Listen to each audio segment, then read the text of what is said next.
The awakening ceremony began, and someone was having a dialogue on the awakening square about how if a person wants to awaken their profession, they need to touch the stone. A crowd of people waited for their turn. Announcements of professions could be heard. From the third group, Zhang Tengyu became a blacksmith, and from the fifth group, Lao Shezi became a mason. The confident blonde Feng Yun told the man standing next to him to pay attention to the fact that only household professions were awakening. He called everyone a bunch of trash. The man added that even if just one auxiliary profession awakened, it would make things a little more fun. There was a group of people standing around the guys. One of them joined the conversation and said that this whole situation was really boring, because Feng had awakened the main combat profession. He is a warrior with a great sword. And back then, only everyday professions were awakened. The dark-haired guy with a ponytail nudged the blonde guy with his shoulder, and at that moment, everyone was shocked.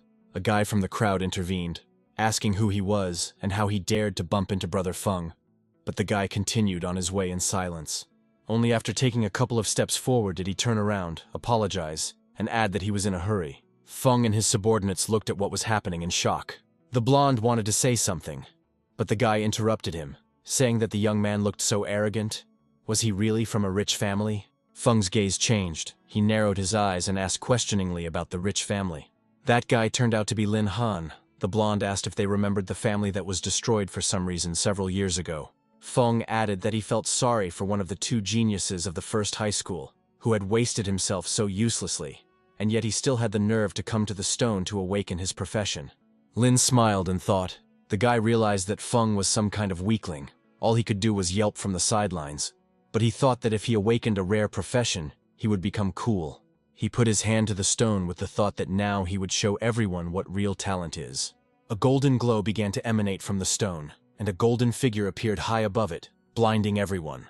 Nobody understood what was going on, but everyone asked the blonde. Someone added that it was such a bright light that no one had ever seen anything like it before. Feng realized that this guy was able to cause an anomaly upon waking up, and if he got up, the blonde guy would be a laughingstock.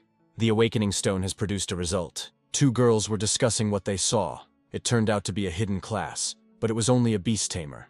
The second girl added that she did not understand what he should be called, a genius or a scum, because he awakened as a beast tamer. Looking at the guy, Feng began to say that if he thinks that he has become a beast tamer, he kept talking about how the guy didn't become anyone important. Feng laughed and said that he should know that if his beast strength was not enough, then he was just a worthless person. He added that in order to raise strong animals, enormous resources are needed. He asked if the guy had money, after which the blonde spread his legs and said that if he obediently crawled between them, then he would give him money so that he could buy and sign a contract with some mangy dog. Lin quipped that Feng Yun had nothing but his profession, but the guy was thinking that they really considered him weak. The guy started egging the blonde on and saying that he needed money and a dog, since he already had Fen. Yun began to shout angrily that Lin was trash. He started to advance towards him with his fists. Suddenly, out of nowhere, there was a run on heels and the girl pounced on Yun. The self-confident blonde flew to the side. This mysterious girl was Bai Bing. The girl began to protect her student, and drive Wen away with threats that she would skin him. Feng was shocked. He condescendingly said that it was time to leave. The guy turned around and noted that Lin would be spared today, since it was better not to mess with the Bai clan. The teacher asked if the boy had awakened the hidden class, but he only asked her not to laugh at him. The girl's eyes immediately filled with rage. After all, she had said many times to call her sister outside of school. She added that the guy began to consider himself brave, secretly came to the ceremony, and used one of his techniques on Lena. After the guy said that it hurt, the girl let him go. Bai said that taming animals is a bottomless pit. She gave the guy a card with the words that for this money, he should find himself a nice animal. The guy thanked her and said that he would definitely repay her in kind later. The girl got furious again, because she decided that he was showing off. Lin Han's house was visible in the background. The guy walked into the half-empty corridor. He was glad to return home. It was time to shine. He was congratulated on his successful awakening. The divine system of taming beasts was activated. Previously, the boy was the eldest son of the Lin family, one of the best clans. But 3 years ago, the clan was destroyed during the invasion of beasts. The original owner of the body died of grief. At that moment, he passed into this world and received a system that could only be activated after awakening. The guy looked at the system with tears in his eyes, because he had been waiting for it for 3 years, counting the days and nights, and finally activated this thing. The system now includes a profession name, strength and level, dexterity, intelligence, endurance, and equipment. The system announced that the class awakening has been completed and the beast taming system has been activated. The system demanded payment. The guy handed over his card and waited to see what kind of scam would appear there. An incomprehensible mode was activated. Lin didn't understand what was happening at all, but the system congratulated him because it had successfully completed the side quest. The guy felt a sense of euphoria. The system announced that he had activated cheat mode, unlocked an ultra-rare beast for taming. The system added that his class only had one awakening stage, and he could unlock one beast. Han realized that he had to make the right choice, because one stage allowed him to awaken one beast. He didn't have money for a new beast, and the beast from the system shouldn't be too bad. He decided to take a risk and pointed his finger at one of the animals. Bright red eyes caught his attention, and the boy realized that here it was, his first beast. The system announced that one of the 10 ancient beasts, the heavenly horned ant, had been activated. The guy's emotions changed. Because he invested 100,000 heavenly dragon coins and received only one ant, he wanted to return the money. The ant began to glow, and the system announced that the heavenly horned ant had entered into a contract, and evolution would soon begin. The guy realized that this was a forced deal, because why would he enter into a contract with an ant? The evolution was complete, the beast's combat mode was activated. The guy was very surprised, because he didn't expect to see this. He stopped worrying and realized that everything would be fine with tomorrow's test. The test took place on the Mountain of Shadows. People stood and listened attentively to the leader. The main one was instructor Cao Chong, and he reported that teacher Bai was unable to come today. Cao announced that through the portal they would all be transported to areas suitable for each level. He reminded them that they must be careful. Someone called out to Shaolin. The guy was asked if he had found a beast for himself, and if he hadn't found one, they were offered to go together. This guy was Long Tianjiao, Lin Han's best friend. Feng Yun heard all this. He mocked the guy, saying that if help was needed to tame animals, that the guy was a complete non-entity. The blonde started to get angry and asked the guy if he could bark a little like a dog, then he would be ready to sacrifice a tamed animal to him. The guy just calmly turned everything to his side. The blonde tried to translate everything into his own way, but did not understand Lin's words. In an instant, realization came to him. Feng got furious and wanted to attack the guy. He wanted to kill him, but the flying hand was stopped. Lin himself took the stand and asked the blonde man if that was all he could do. Feng was shocked. He didn't understand how a tamer could have more power. He thought Bai gave him some kind of treasure. During the training, the leader called out to the guy and told him to quickly enter the portal. A boy appeared behind the young man. He decided that it was not safe to go there alone. He wanted to go with him, but the boy made it clear that he could handle it himself. The blonde watched the guy leave. He was sure that he would not return alive, because this test was a setup. He had already agreed on everything. The boss himself didn't treat the young man very well, because he didn't understand how some brat could be so close to Bai Bing. After all, he is in love with this teacher and those who dare to stand in his way. He continued that he would definitely kill them. There was a sign in the background, warning that this was where the storm wolves lived, and it said that entry was strictly prohibited for those living in the first grade. At that moment, the boy realized that the teacher had done this on purpose. He was shocked because he was level 1. A wolf appeared behind the guy. He turned around, and there were already many of them. The guy stroked the ant and said that it was time for him to wake up, because work had already arrived. The ant began to transform and a glow appeared. There was already a girl standing there. Her red eyes and impassive face showed that she was ready for anything. The girl confirmed all this with the words that she was ready, and immediately the entire description appeared. The boy's eyes lit up blue as he called upon the heavenly power to come to his aid. A deft hand hit the wolf. The ant girl went on the attack. After a short period of time, the girl reported that everything was done. There was no fear in her eyes. She was completely confident in herself. The guy said that it was not for nothing that she was one of the 10 ancient beasts. In less than a minute, she destroyed 7 storm wolves. The guy added that in just a few minutes he reached level 6. The guy tried to compare his characteristics with an ant, but the girl was very surprised and called out to him. The guy stopped and realized that he couldn't compare his characteristics with hers, because she was an ancient beast. He stroked her head, and it crossed his mind that it was difficult to imagine her as a beast. Rather, she was just a naive girl. The girl said that she felt calm around her owner, but this only embarrassed him. 2 guys were watching this team. One of them said that Chow assured that the youth would be alone. No one could understand who this girl was, but everyone understood that if she could kill a storm wolf with her bare hands, then this girl was not weak. Looking at her, The guys said that she had a great figure and appearance. The boys agreed that the girl looked better than Teacher Bai, and they were ready to do a lot with her. They came up with a plan to attack from an ambush, the three of them. They wanted to catch her off guard and finish off the guy. The boss turned around angrily and asked why the two were silent. It turned out that the ant girl was already holding one of them above the ground by the neck. She asked if these guys really wanted to attack her master. The eyes of one of the gang changed. After all, she was able to silently conquer the second and third. He realized that she was at least level 20. One of the boys wanted to run away, but the owner gave the command to capture him. The guy realized that he needed to hurry. The girl swept him off his feet. The owner shouted for her to stop. The girl wanted to cross the zone, but the guy was not sure that the level of this zone was from 11 to 20. In the background was the king of the storm wolves. His level was 22. They stopped for a moment. This wolf captured a fleeing guy, and he only asked for help. The team realized that the Wolf King was a serious level, and that completing this task would earn 200 points. The owner ordered a retreat, but the girl's eyes were burning, and he realized that she would not calm down until she fought. Then he gave the command to fight. He wanted her to kill him. The wolf pounced with its mouth open. The girl jumped on him and grabbed him by the fangs. Her face was very angry. The girl immediately flew up to the moon. After all, she unlocked the lightning movement skill. The girl returned to the wolf and struck. There was an explosion on the ground. The wolf's eyes were blue. The girl was lying on the ground. At that very moment, the king decided to attack her. He jumped and swung his paws. He missed. The owner watched all this, as expected. The difference in levels was too great.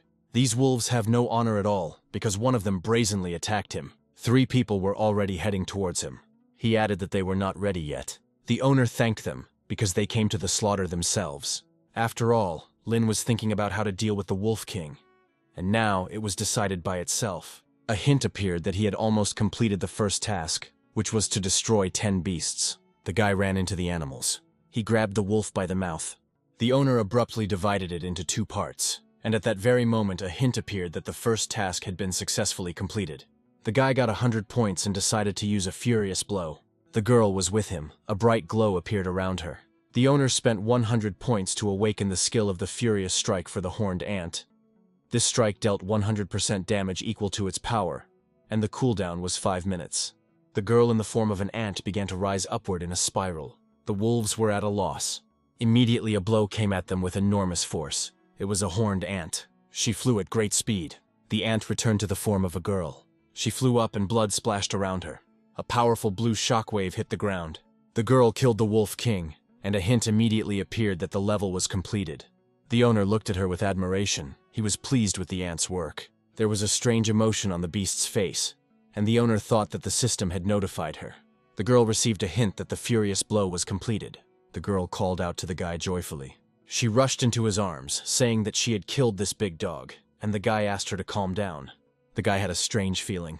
The girl got upset and said that she was already tired. She felt sleepy. The girl fell asleep right on the ground.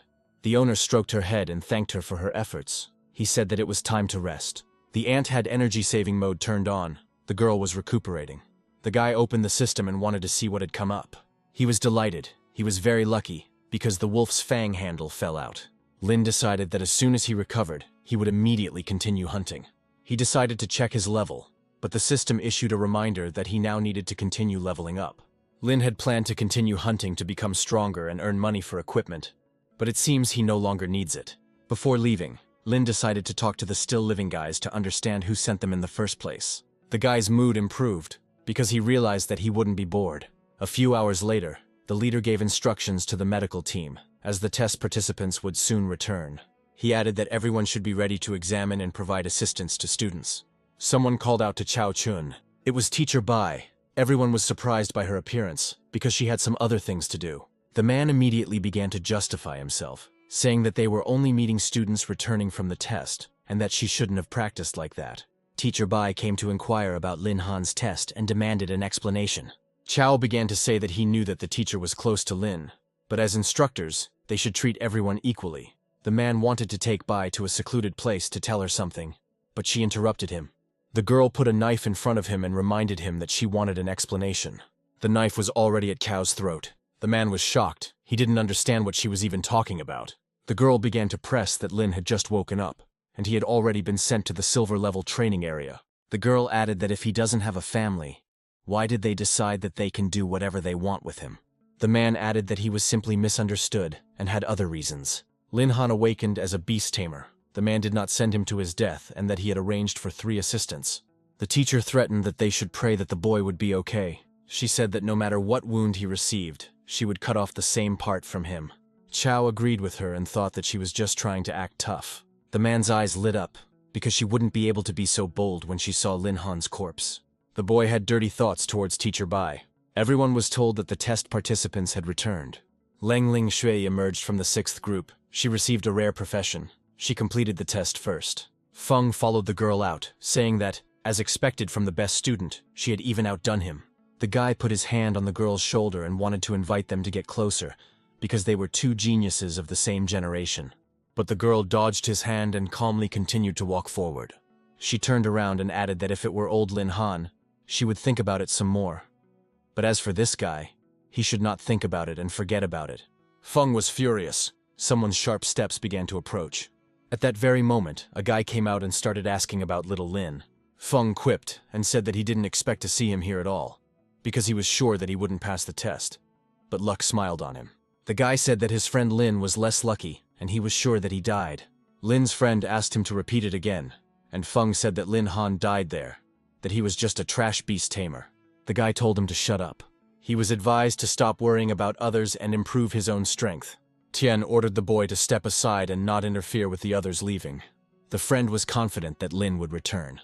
An hour later, everyone was thanking Feng for his work and asking how he was feeling. The friend didn't understand why Lin hadn't come out yet, since everyone had already returned. The guys said that there was nothing to take from him, and he died in a pack of animals, an honorable death. A stone suddenly flew in someone's direction. This stone hit Feng straight on the head. The friend's face changed. Joy was visible on his face. It was Lin. He said he lost track of time while playing. He was laughing. He was wondering where so many noisy dogs came from at school. A friend ran up to the guy. He was glad to see him. Teacher Bai breathed a sigh of relief. The second mentor was dissatisfied, because he sent 3 people to deal with him. So how come this useless guy is still safe and sound? The man realized that the guy was just lucky, so he shouldn't think that they would let him go so easily. Everyone didn't understand what a beast tamer could do without pets. The blonde added that he had really been hiding in the corner all this time. The guy's friend stood up for him and said that he really thought everyone was such a coward. The blonde was called a coward, but he only replied that everything would soon be revealed. The blonde added that the guy was a useless beast tamer. He had been hiding and trembling in the dark mountains for so long to come out only now. The boy's friend started to show up, but Lin stopped him. The guy started saying that with such a skill, he wasn't even worthy of cleaning his animal's shoes. The blonde man proposed a bet to find out whose level was higher, and he also added that if he won, he would receive coins, but if he lost, he would kneel and bow. The guy agreed to the bet, but his friend tried to stop him because the instructor was there. The guy turned to the instructor and asked him not to interfere. The man agreed, but added that since they had made a bet, everyone should keep their word. His eyes lit up as he realized that this was a great opportunity to destroy the guy. The teacher looked at the young man. She liked his look. The instructor exclaimed that it was time to begin. A friend wanted to intervene on Lin's behalf. The blonde had level 3, but it began to appear that the guy only had level 2. Everyone started supporting Feng, because the 3rd level is considered rare for a reason. The boy realized that Feng Yun had actually reached the 3rd level. The blonde said that now it was time to talk about Lena. He was already waiting for a bow. The fat man was furious, but he was stopped. He was worried about the guy, but he explained that he didn't take his strength seriously. The guy started saying that even if he lost a level and had to start from scratch, he would still be miles ahead, since he was already level 10. Everyone in the area was in shock. Lin stood proudly. Feng was furious. He didn't understand how the guy could become so strong in such a short time. Even the best student in the entire school couldn't achieve this. The blonde was sure that the guy was cheating. Lin replied that the blonde thought so simply because he couldn't do something. The guy took a step forward. He told Cao to make sure the blonde didn't try to get out of it. The guy added that several assistants helped him reach level 10. The instructor was shocked because the guy found out that people had been sent after him. The man was angry because he had worked hard to get into this position. Everyone looked at the guy and thought that he had really reached this level. Storm added that sooner or later she would still catch up with him. The guy approached Sister Bin and asked what she was doing there. The girl replied that she had taken care of all her business. That was why she had come, after all. It was all her job. And she couldn't just turn a blind eye to all of this. The fat man asked to give the guy a little more time. because he would definitely soon become invincible. The girl's face changed.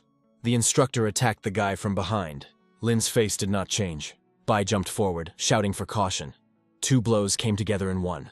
The instructor told the girl not to try to use the academy rules against him. He added that he had to finish off the guy today. The girl fell to the floor. But in an instant she rose sharply. She shouted that as long as she was here, he wouldn't be able to do it. The guys looked at all this in shock. The instructor began to speak to her disrespectfully, and at one point confessed his feelings, which went to waste. The girl jumped on him in rage. He lifted her by her legs and said that he would take a percentage for himself first. A foot hit the instructor on the head. It was Lin. He stood up for Bai. The guy caught the girl. He asked if everything was okay with her, and the girl replied that everything was fine. The instructor lay on the ground, and the guy added that he had attacked stealthily, and if he didn't give a clear explanation, he might show his 10th level strength again. The instructor jumped up and said that he knew how he had reached this level, because he had sent 3 15th level assistants after him, and not one had returned. He said the guy went crazy and killed them all to get experience from them. He added that he was so cruel and ruthless, that he was unworthy of being a student at the academy. A thoughtful expression appeared on the instructor's face. It turned out that they carried out his assistant. The instructor approached him and could not believe that he was really dead. The instructor liked this, because the dead cannot testify. The instructor started shouting that the guy even brought a corpse. He asked to hear an excuse. Lin said he simply saw someone die in the Shadow Mountains, and out of the kindness of his heart he carried him out. He turned around and said that he was different from some who send their juniors to their deaths, and then pretend that they had nothing to do with it. He sat down in front of the guy and said that he was really pathetic. Even after death, he was used as meat.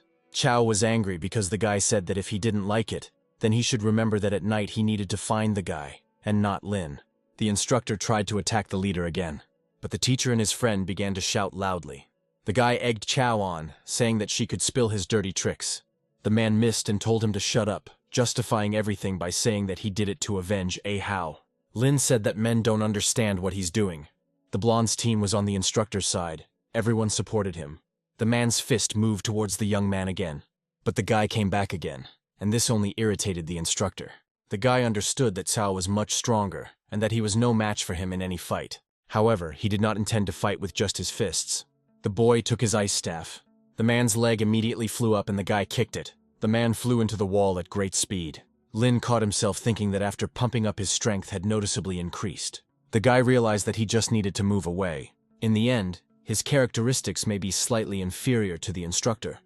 But what if he enters the battle? Suddenly the ant woke up. The celestial horned ant transformed into a girl. She always appeared when someone harmed the owner.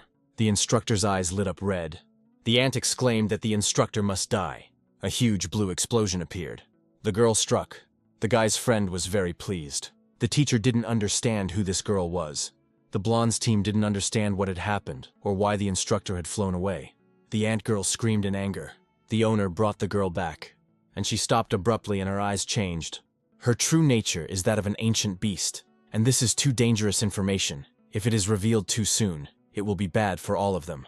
The girl laid her head on the guy's shoulder and said that she listened to him and stopped. The guy praised her, but still first turned her back into an ant. She agreed. In an instant, the girl became a small horned ant. The girl jumped onto the guy's shoulder in the blue light. The instructor said that the guy not only killed the assistant, but also attacked the instructor along with a stranger. The instructor was furious and said that there were such spoiled students. We must punish properly. Someone's silhouette appeared. Chow was reminded that what he had done had not yet been investigated, and he was told not to rush to pin everything on the student. The instructor lay on the ground and did not understand how this man ended up there. He was the dean of the first high school. He had a level 56. The instructor started shouting that the guy had killed the teacher's assistant in order to level up, and that he just wanted to grab him and bring him to justice, and the guy suddenly tried to kill him. He shouted that the witnesses and evidence were clear, and asked the dean to make a decision and kill the guy. Lin was completely calm, because it was true that he would kill himself and refute the rumors. The dean noticed the boy and realized that he seemed to have something to say, and the boy only agreed, and asked to first check the cause of death and the assistant. The dean decided that they would check this right now. He saw that the entire chest was crushed.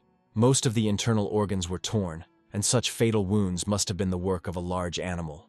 The instructor shouted that even if the guy was finished off by his beast, then Han was definitely involved. Otherwise, how could the guy have brought the body? He laughed and said that Chow was skillfully pulling the wool over people's eyes, that he had merely brought the body of his assistant. Chow was shocked, because laziness said that it was he who sent him to kill the guy. But he turned out to be too useless and was killed by a ferocious beast, and the instructor tried to refute all this. Teacher Bai came up and said that earlier the instructor had sent the boy to an area that was not his level.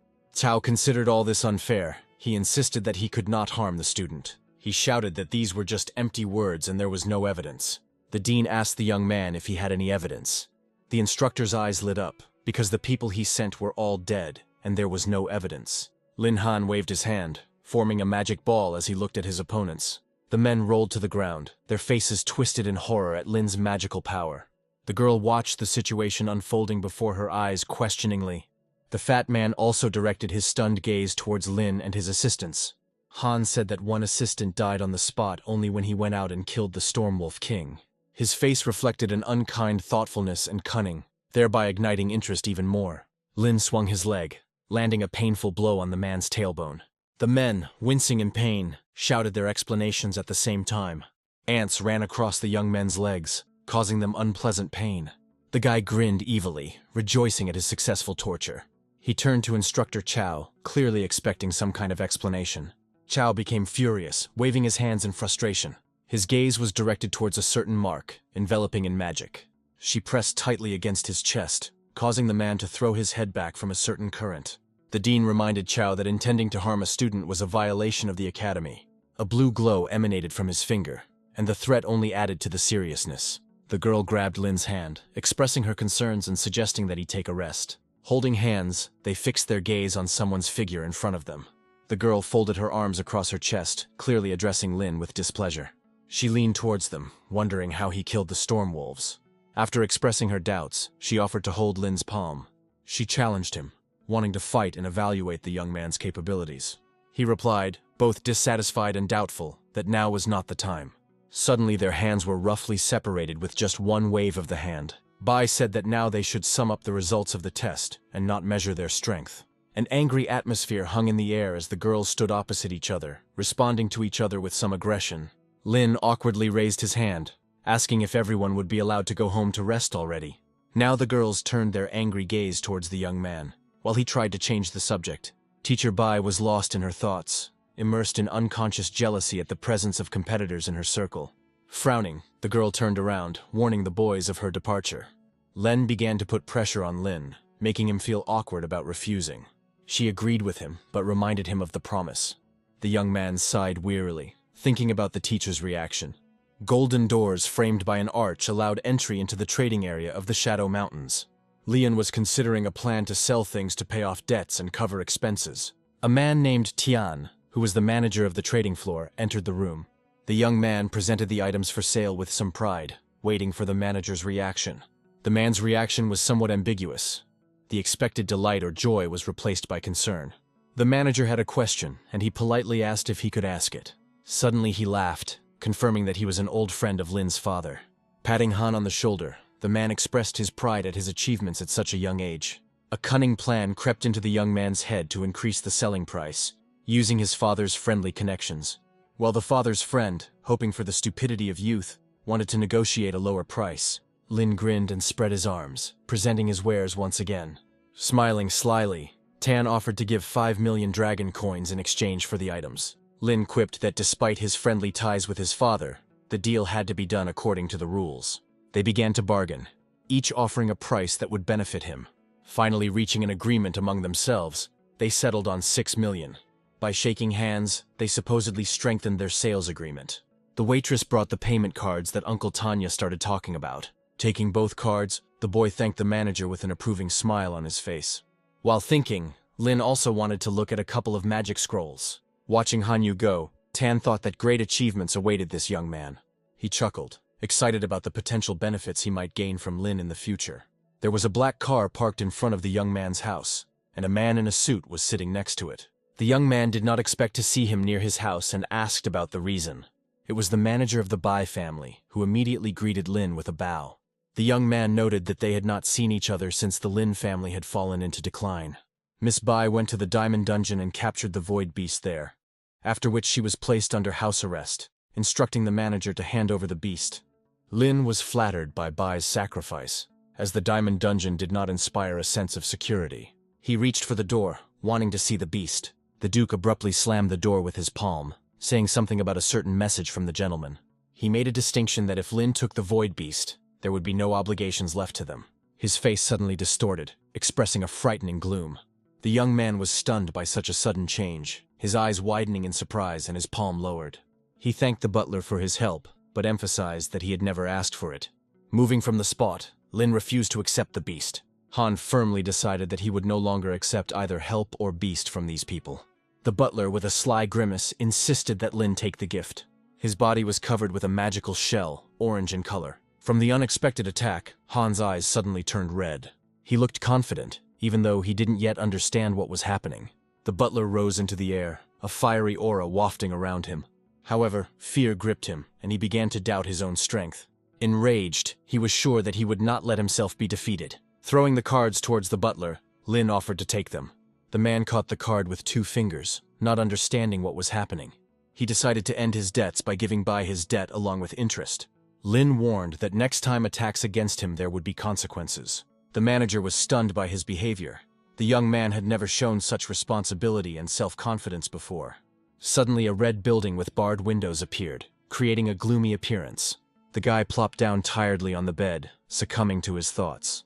He closed his eyes, deciding to get some sleep before tomorrow's business. The magical ant on his shoulder glowed blue. He pressed his face against the boy's cheek while he slept.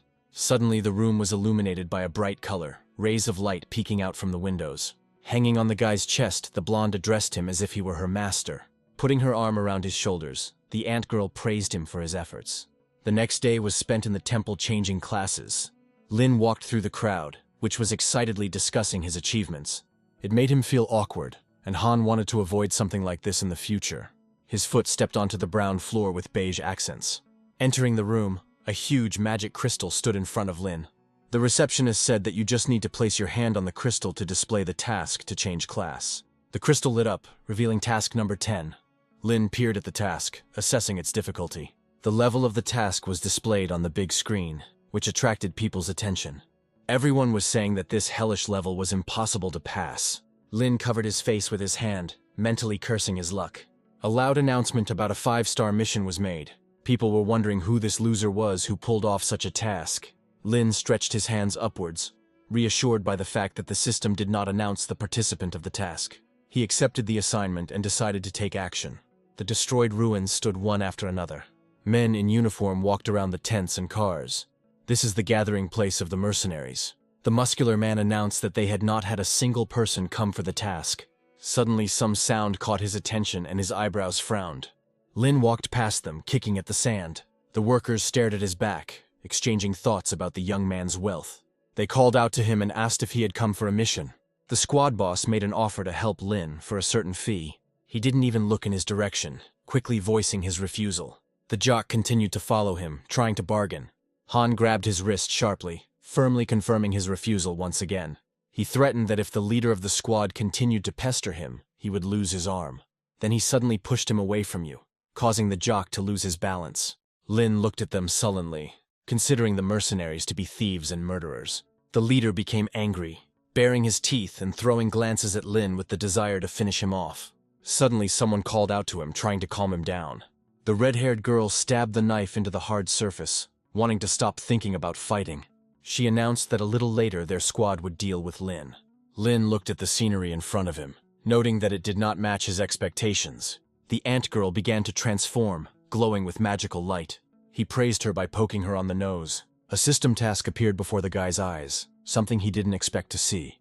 After reading the information, Lin was pleased with the points he received. He didn't know where the place he needed was, and decided to talk to Uncle Tien first. The young man voiced the tasks for Aya, introducing her to their plans. A flock of thunder beasts rushed past, with a terrible grin and an angry look. Ai slammed her hand against the rocks, sending a huge beam of magic upward. The beasts moved towards Lin, wanting to attack. He mockingly noted that due to the impossibility of defeating Ai, the beast decided to choose him. Throwing a huge ball of fire upward, he caustically announced that he was ready for battle. Grilled thunder beast meat should be delicious, Lin said. The animals watched the flames with fear, their eyes wide with anticipation. The flames moved towards them, surrounding them in a massive fireball. The animals started running away, afraid for their lives. Lin looked in their direction, leaving mocking comments. He urged Ai to run after the animals and finish them off. In such a short time, they collected all the energy stones. Han was glad that Ai had risen in levels. He put his hand in his pocket, clutching the gadget. Uncle found out the location of the Apostle of Thunder and is ready to send it to him. But it's dangerous to go into this place until you reach second class. He suggested that Ai go earn points, to which she happily agreed. The red-haired girl watched them, her back pressed against the ruins. Baldy was about to take action, but his boss stopped him. Ai clung to her master and they continued on their way. On their way they finally met the Apostle of Thunder, his level lit up from above. And compared to the Stormwolf King, he was nothing. Lin ordered Ai to move forward so that they could kill him quickly and go home. The Apostle bared his teeth, casting a glance in the direction of those who had disturbed him. Ai launched punches towards him, blood splashing everywhere. Suddenly, she abruptly transformed into an ant, landing on the sand. She released some kind of liquid, trying to bury herself in it. The Apostle shook his head from side to side, bending over her. Suddenly, Ai jumped out of the sand, swinging towards the beast. She released the magic scroll from her hands, releasing energy. The beast flew upward, spitting blood from its mouth again. Lin grinned and wished him death, and he released the scroll. The Thunder Apostle was crushed by an ice spear, but no points were added. They were exhausted and sank to the ground from fatigue. Lin looked at the points he had earned and was happy for himself. Aya's defense also increased, which was good news. She suddenly began to hug her owner, thereby showing her emotions. Suddenly he was called out to, and someone's boot stepped onto the sand. A squad led by a red-haired girl rose before their eyes. Lin responded with barbs, but there was not a drop of fear in his eyes. The bald mercenary went berserk, threatening to kill Han if he did not hand over the treasure. The young man continued to make sarcastic remarks. It seemed the gang's threats did not frighten him at all. The girl put a stop to his insolence, saying that they were in an area where the patrol did not do its job. She continued to hurl threats at Han as the entire gang turned their gaze in their direction. A blush rose to her cheeks, but she looked confident. Suddenly, the mercenary noticed that the place where the young man's partner had stood was now empty. At this time, Ai froze in mid-jump behind the woman, intending to attack. She grabbed the hands of the mercenaries and the woman, squeezing them tightly with her fingers. Spinning them in a circle, she scattered the mercenaries to the sides. The girl flew towards the sandy ruins while Ai looked in her direction. The mercenaries took out their weapons, firing fire bullets towards Aya. At this time, she activated the Iron Bone skill, increasing her defense by 20%. The woman, realizing her defeat, gave the order to the mercenaries to retreat immediately. Suddenly she raised her head in horror and widened her eyes. Lin held a bundle in his hand, towering over her. The magical power launched a lightning strike towards the opponents, illuminating everything with light. The bald man was frightened, not understanding where his opponents got so much strength from. Suddenly the woman hatched a plan to grab Lin and have sex with the girl. The bald man enthusiastically supported her proposal, clenching his fist tightly. Han commented sarcastically on his actions and desired to continue the fight. Lin had a bunch of scrolls swirling around him, and he was mockingly quoting his opponent's attacks against him. The boss and her partner froze in fear again. They clearly didn't expect the young man to have so many scrolls. Lin bared his teeth in a grin that looked quite creepy. The class change temple, where assignments were usually given, appeared again. The black-haired girl led a dialogue about the 5-star task, emphasizing the difficulty of its completion. She jerked in surprise and her eyes widened. Lin entered the room and announced the completion of his assignment. She couldn't believe what was said, because it seemed impossible to complete this task so quickly. Not believing the young man, she asked him what he wanted to know about his mission. He reiterated that he had indeed completed the task and would like to change classes. She screamed loudly. Her mind couldn't comprehend that this was actually possible. The girl told him about a free room and received gratitude from the young man in response. Thinking again, she tried to comprehend the truth of his words. Hearing the notification that the task had been completed, she moved away from the table, her eyes widening in shock. Everyone in the area who heard this announcement could not understand who was being talked about, who was capable of carrying out tasks of such complexity. The young man touched the crystal, which congratulated him on his victory. Hearing his new profession, Lin clenched his fists with enthusiasm. He stared at the screen, which listed his achievements. Lin noticed the emergence of new skills, which could not but please him. He decided to try them out right away, his face showing interest. Suddenly, golden wings framed by magic appeared on him, and he flew upward. He emphasized the power of his acquired skills, which are not usually acquired that easily. He also learned that he could now copy and use other people's skills. But these are not all the rewards he will receive in return for his feat. He was given the option to choose the Wave of Anger skill.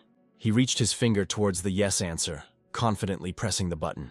Raising his hands victoriously, he rejoiced at his acquisitions. Suddenly a new task appeared. Although not much time had passed since the last one, he thought about his capabilities and what kind of animal would suit him with his new skills. It looks like it's time for the young man to visit Uncle Tian. He wanted to sell the loot and buy some information at the same time. Uncle was in the VIP room of the trading platform, frozen in shock.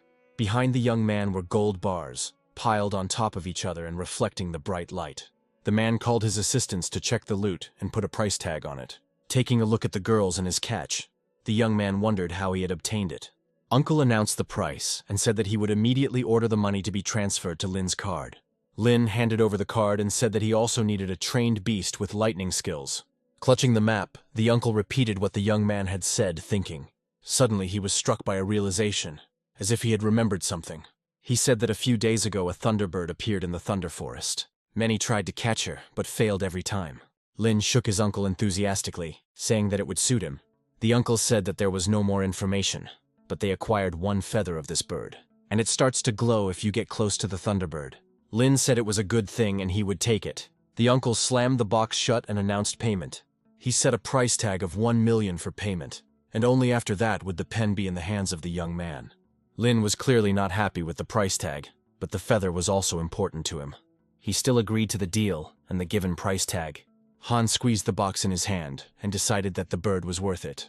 The Thunder Forest was the habitat of the thunder leopards and a leveling area. Lin recalled his uncle's words about the glow of the feather and the bird as he stood at the entrance to the forest. He thought it was all a deception, throwing back the feather, because he could see the bird with his own eyes. Han decided that with his assistant, they would quickly deal with the forest. He talked about Aya's power, about himself and the future beast. Ai, in the form of an ant, ran along Lin's shoulder, clearly dissatisfied. Having transformed, she froze with a displeased expression. She began to kick him, expressing jealousy and competition from the owner's desire to find more animals. Suddenly, someone called out for help. Lin and Ai turned towards the call. The pink-haired girl ran from the thunder leopard. He was quite strong, as his level was 19. While the girl's level was at 10th, her foot got under a branch, which was clearly not very lucky. In an instant, she stumbled and fell face down on the ground. At that moment, the leopard showed his teeth in readiness to attack. He positioned himself behind her as she lay on the grass. She cringed and mentally said goodbye to life. Suddenly, she opened her eyes and did not understand why nothing had happened. Lin put his new skills to use, distracting the leopard. The girl froze in shock, not understanding what was happening. Lin asked if she was okay as his figure towered over her. She said in a frightened voice that the thunder leopard was not so easy to deal with, and that they needed to run away quickly. Han mockingly called the leopard a cat, showing no fear. He advised her not to worry, because he had someone to deal with the enemy. The ant grew in size, preparing for the fight. He bit sharply into the leopard's flesh, causing blood to flow. Gnawing through the neck, he fell on top. Lin watched them from afar, slightly surprised by Ai's changes. The girl sat on the grass, considering Ai to be a ferocious beast. Suddenly, a hand reached out to her, with interest in her well-being. It was Lin who wanted to help her up. She grabbed his hand tightly, seeing the danger in the ant. She started running, taking Hanya with her. The leopard fell into their path, clearly startled by Ai. Ai stood in their way, believing that her master was being kidnapped. He praised her as he headed towards his little animal. Stroking her on the top of her head, he told her that a reward awaited her. The girl froze in shock and opened her mouth, not understanding what was happening. Ai stood opposite as Lin introduced her and himself. He said that Ai is his pet, and there is no reason to be afraid of her. The girl smiled, recognizing in him the reason for discussions lately. She poked Ai in the top of her head, which clearly irritated Lin's pet. Ai looked at her with irritation and responded to her statements at the same second. A headbutt technique followed towards the girl. She was jealous of her owner and did not want anyone to approach him. He asked why the girl came to this place. She introduced herself and told about her mission in this place. Han also spoke about his reason for being in this place. She offered her help in return for the rescue. He was inspired, even though her level was weak for him. They shook hands, sealing the deal. However, her powers were limited, and the Thunderbird item was required.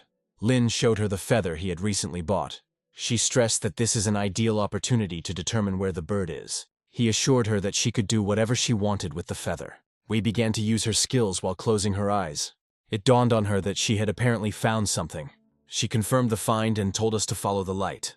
Lin thought about it with inspiration, tucking his chin with his finger. They walked through the forest, following the directions of the light.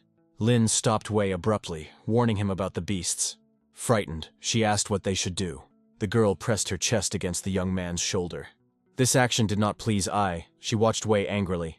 Lin pointed his finger and urged his pet to action. The system notifications pleased Lin with the number of points. He thought about Aya's strength and what she was capable of. Raising her hand triumphantly, she indicated that the job was done.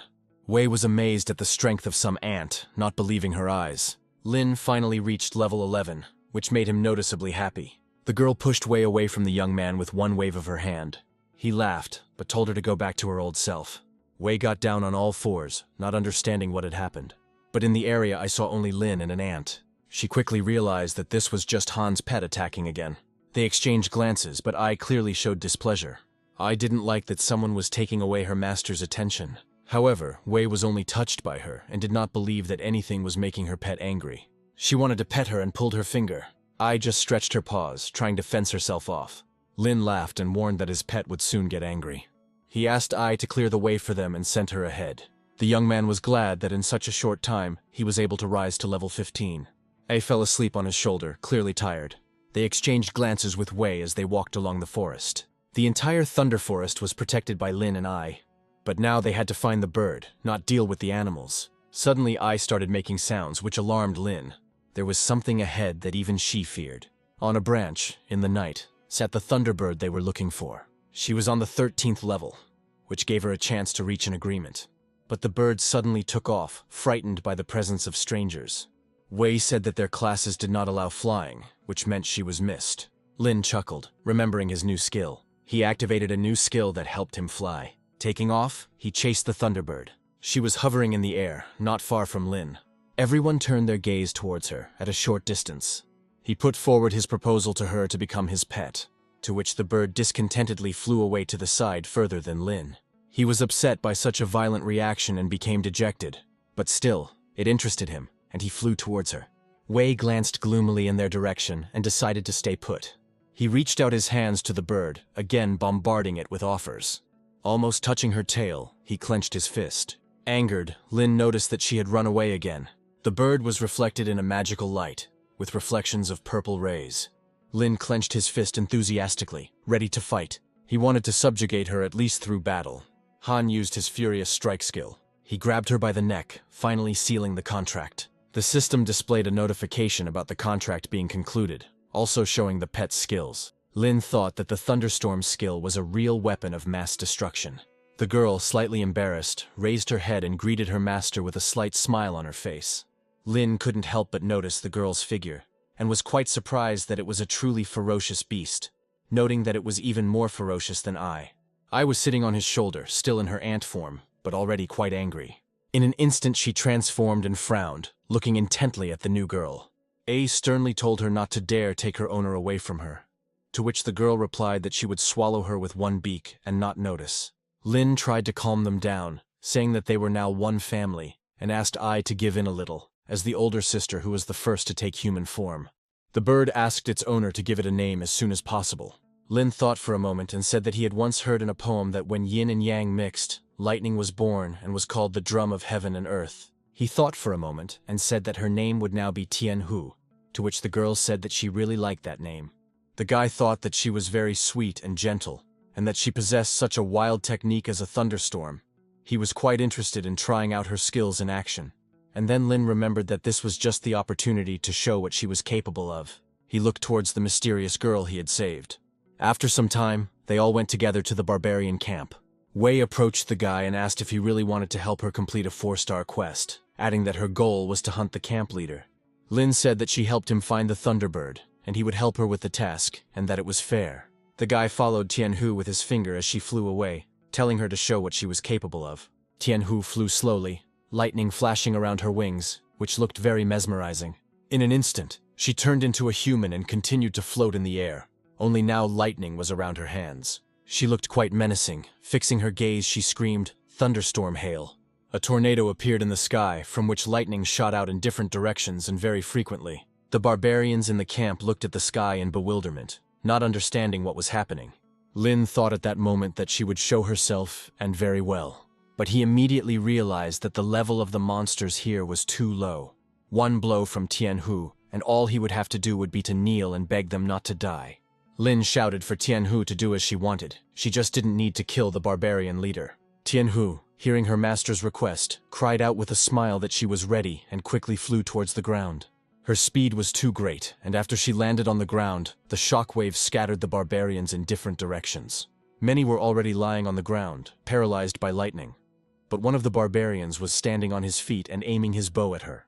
Tianhu was at his side in an instant and grabbed him by the neck. As soon as the girl squeezed her hand tighter, lightning struck straight at him. Wei watched everything that was happening with fear and suggested that Lin go and help the Thunderbird, because there were a lot of enemies and it was unknown how long it would take. Suddenly the girl screamed very loudly. She saw that the bird had already managed to grab the barbarian leader, and Lin immediately told Tianhu that this was a very good job. Lin handed the knife to Wei and told her to kill him, and then her task would be completed. Wei, without thinking for long, took the knife with both hands and killed the barbarian leader.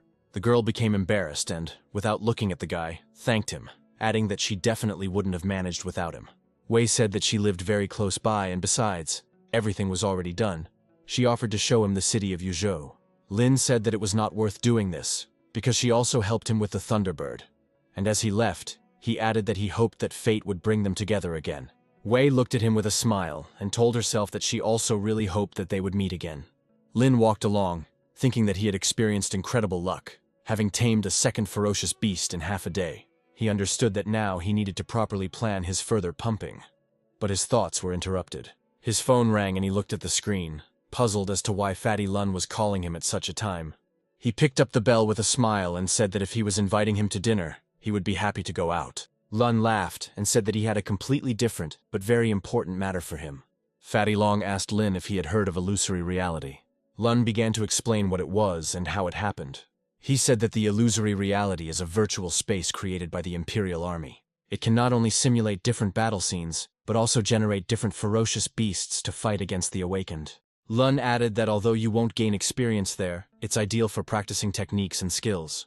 He said that a lot of people almost broke each other's heads over a slot in this simulator, and he, through his dad, had already gotten a pass for Lin.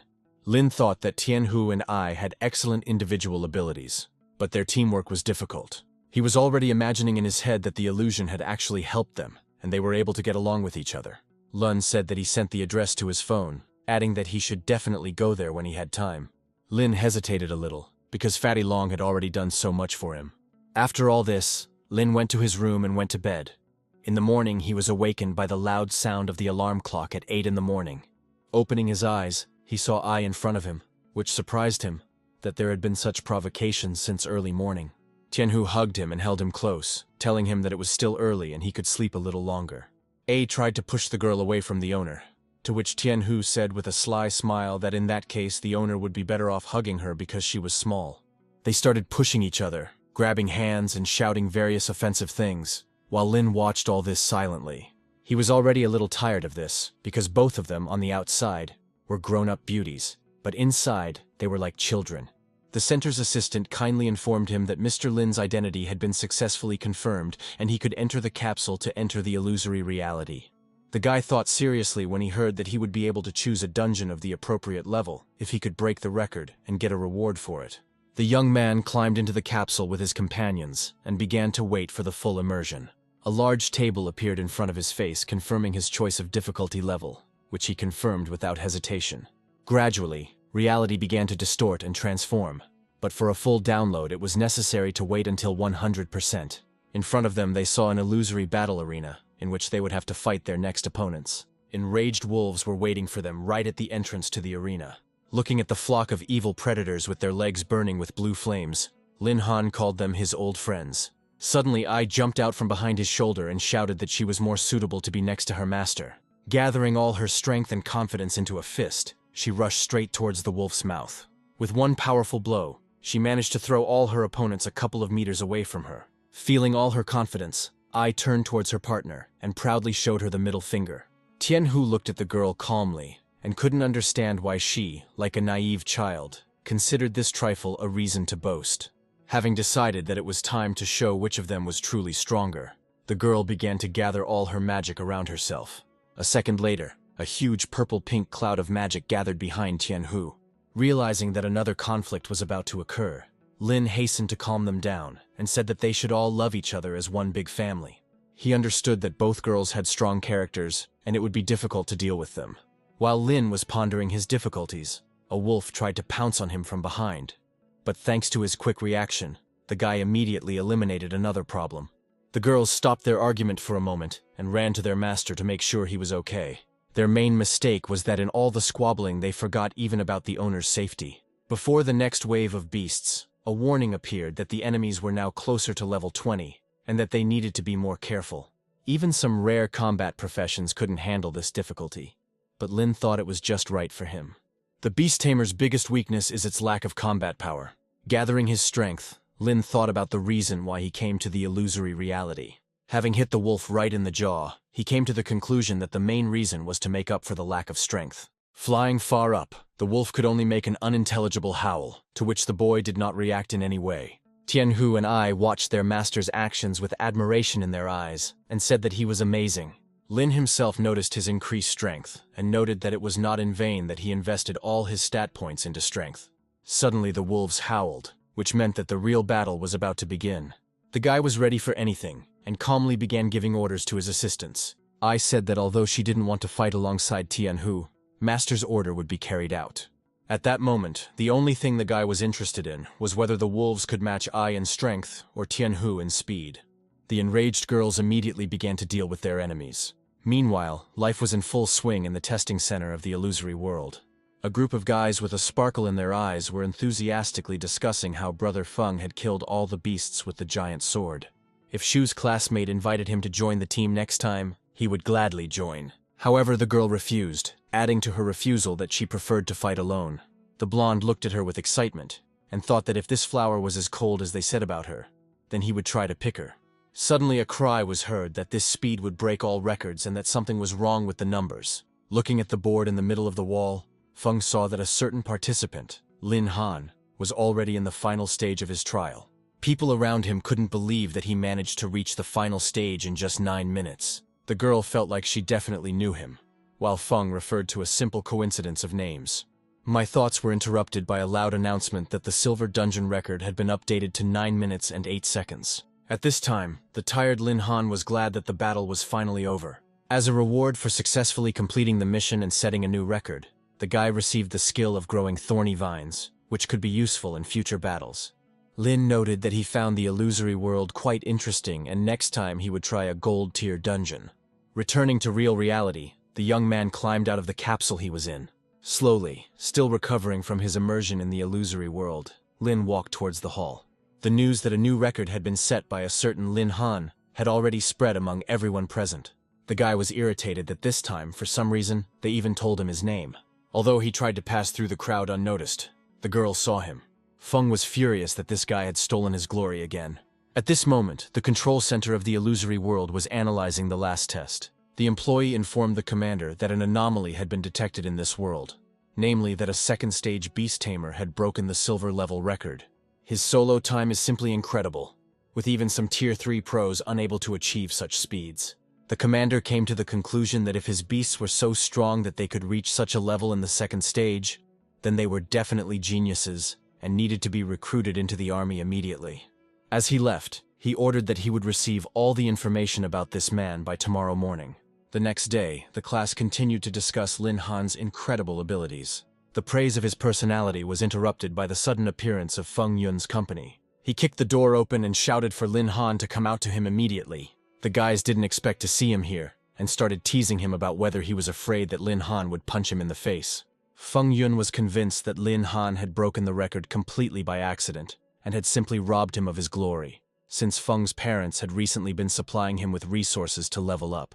Long said with a sneer that Lin Han had gone to the Shadow Mountains to level up and prepare for the third stage. The guys from Feng's company were surprised by this, and noted that Lin Han's leveling speed was simply frightening. Having gotten a taste for it, Long continued to incite Feng, and said that people like him could only somehow reach the second stage with the help of their parents. His words deeply hurt Feng Yun's soul, and he warned Long that he would still answer for his words. The guy was filled with rage and decided that as soon as Lin Han returned, he would smear them both across the floor. On the Shadow Mountains, Lin Han continued his regular training. The wounded animals scattered in different directions, while the boy proudly watched the results of this work.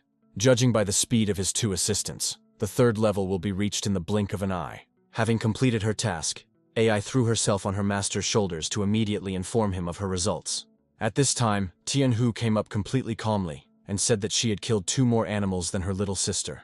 I didn't like the fact that Tianhu was trying to draw the owner's attention to herself, and said that the girl was lying because she had counted several times, and there couldn't be any mistake. The guy thought about the fact that the animals from the Silver Zone no longer pose any threat to them, and are not suitable even for a warm-up day. Without thinking twice, he suggested going to the Gold Zone to level up. Peering out from behind the bushes, they did not expect to see a pack of poisonous lizards at first. But Lin Han was very serious, so he believed that even the poisonous lizards would not be a problem for them. Without wasting a minute, Lin gave each of the girls a task. I rushed forward with the thought that this time she would kill more monsters than Tianhu. A huge green lizard sprayed a stream of poison towards the girl. The nasty green liquid splashed right on her face. The poison caused paralysis of the body and loss of health, which made I feel unwell. Noticing this, Lin Han became very worried. He ordered Tianhu to use the lightning storm to quickly end it all.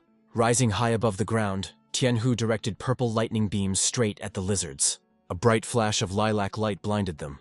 Tianhu's attack is too unpredictable. It's quite difficult to hit the lizards, who have small bodies. Looking for an option to help her, Lin remembered the book he received for setting a record in the illusory world. The same book with various skills appeared in front of the guy. If Tianhu can't hit small targets, using a control skill can increase her accuracy. Lin Han began to carefully study the new skill. Having finished his study, the guy said with a smile on his face that the fun days for the lizards were now over. Finally, Lin decided to put his new power into practice by sending a stream of magic into the ground. Huge vines with sharp thorns began to knock the lizards off their feet, surrounding them. Now that it was more or less possible to hit the monsters, Tianhu directed all the lightning beams straight at the targets. I did not waste time and also helped her master kill the lizards, but from the ground. In just one battle with the lizards, they rose 4 levels, but their noise attracted the attention of the saber-toothed tigers. I and Tianhu are already level 20, and after dealing with the tigers, Lin Han will probably reach that level too. He asked them to try to finish as soon as possible. He didn't have to wait long, and soon the girls successfully dealt with the saber-toothed tigers. After reaching level 20, there was no point in killing monsters anymore, since level points were no longer awarded. After some time, he found himself in the Temple of Changing Professions, not expecting that he would have to change classes so quickly. Lin Han hoped that the task of changing profession would be easier this time, because the past turned out to be a real nightmare. A moment later, a notification rang out throughout the hall that a 5-star mission had been issued, the latest in the last few days. Without a doubt, many decided that it was that same Lin Han again. Now, in order to successfully complete the quest, Lin Han had to collect the necessary materials. That same evening, the guy was already at the ghost pier. He had originally planned to go home, get some sleep, and gather his strength to complete the task. But now things turned out differently. Suddenly, I and Tianhu appeared and assured Lin Han that nothing would happen to him because they would protect him. This thought calmed the guy down a little, and he warned the girls that the task would soon begin. At the appointed time, a ghost ship appeared before them, which was their new target. I once heard from Sister Bin about the legend of the ghost ship, and that it was a very popular dungeon that attracted many people who wanted to test themselves. However, most flee in panic, not even knowing what horrors lie inside. Suddenly, a terrifying ghost suddenly flew out towards Lin Han. The guy didn't lose his composure and hit him with all his strength. The ghost flew back to a safe distance and began to smile slyly, looking at the young man. The enemy's reaction made Lin Han very angry. Activating his wings, he flew towards the ghost ship. After dealing with one of the ghosts, Lin realized that he was not receiving experience points. Sister Bean was right about lightning being especially effective against ghost beasts, and ghosts fell into that category. Lin Han thought that it would be great to finish the task quickly. Another wave of ghosts began to approach the guy. Reacting quickly, he ordered Tianhu to deal with them. With one powerful discharge of lightning, she managed to deal with all the monsters. These ghosts are not at all rivals for Tianhu, but for some reason the quest is 5-star, although their level is at most 4 stars. Suddenly, Lin Han heard an incomprehensible howl. As it turned out, ghosts had the ability to unite with each other. The captain of the level 25 ghost ship appeared on the deck. With the arrival of this captain, the mission finally became a little more interesting. Tianhu needed to knock the captain's aim off target while I had to attack him. The captain of the ghost ship tried to shoot at I, but the girl dodged it very deftly. While the captain was distracted by I, Tianhu snuck up behind him and directed a stream of magic at him. With one deft movement, she knocked the gun out of his hand. The lost pistol confused the captain, and at that moment I deftly hit him right in the stomach. Tianhu praised the little ant with pride in her eyes. In response to the praise, I also noted that Tianhu had excellent lightning. Noticing that the girls were distracted from their task, Lin Han asked them to deal with the monster first. The ghost was just beginning to come to his senses when suddenly he was attacked again. Without the slightest bit of pity, I directed her most furious blow at him. From such a force, the captain of the ghost ship could not stay on the ground and flew a couple of meters away. At this time, Tianhu summoned a thunderstorm. The entire ship was illuminated by a pink glow from the lightning. The captain of the ghost ship was successfully killed. A happy I shouted to her master from the deck that it was she who had defeated the enemy. Although this was I and Tianhu's first battle together, the result was quite commendable. Now that the ghost ship was protected, it was necessary to find the materials necessary for the task. The first materials he needed were found in the scarlet forest of flame. Approaching the tree with the blue flower, Lin Han noticed that it was guarded by wind lizards. The guy began to consider options on how to get the necessary material. He didn't expect to find the second material he needed so quickly. Tianhu guessed that the blue flower was the eye of the wind and she could fly over and take it. I also wanted to help her master. 10 minutes later, Tianhu brought her master the first necessary material. Seeing the essence of the herb in the girl's hands, Lin Han praised her. Now it was Ai's turn to be useful to her master. Having received permission to begin work, the girl began to dig a hole. Tianhu looked strangely at her sister's actions, but Lin hastened to remind her that Ai was, in essence, an ant. For her, digging and shoveling is not a skill, but an instinct. Having made a huge tunnel, the girl dug a passage outside.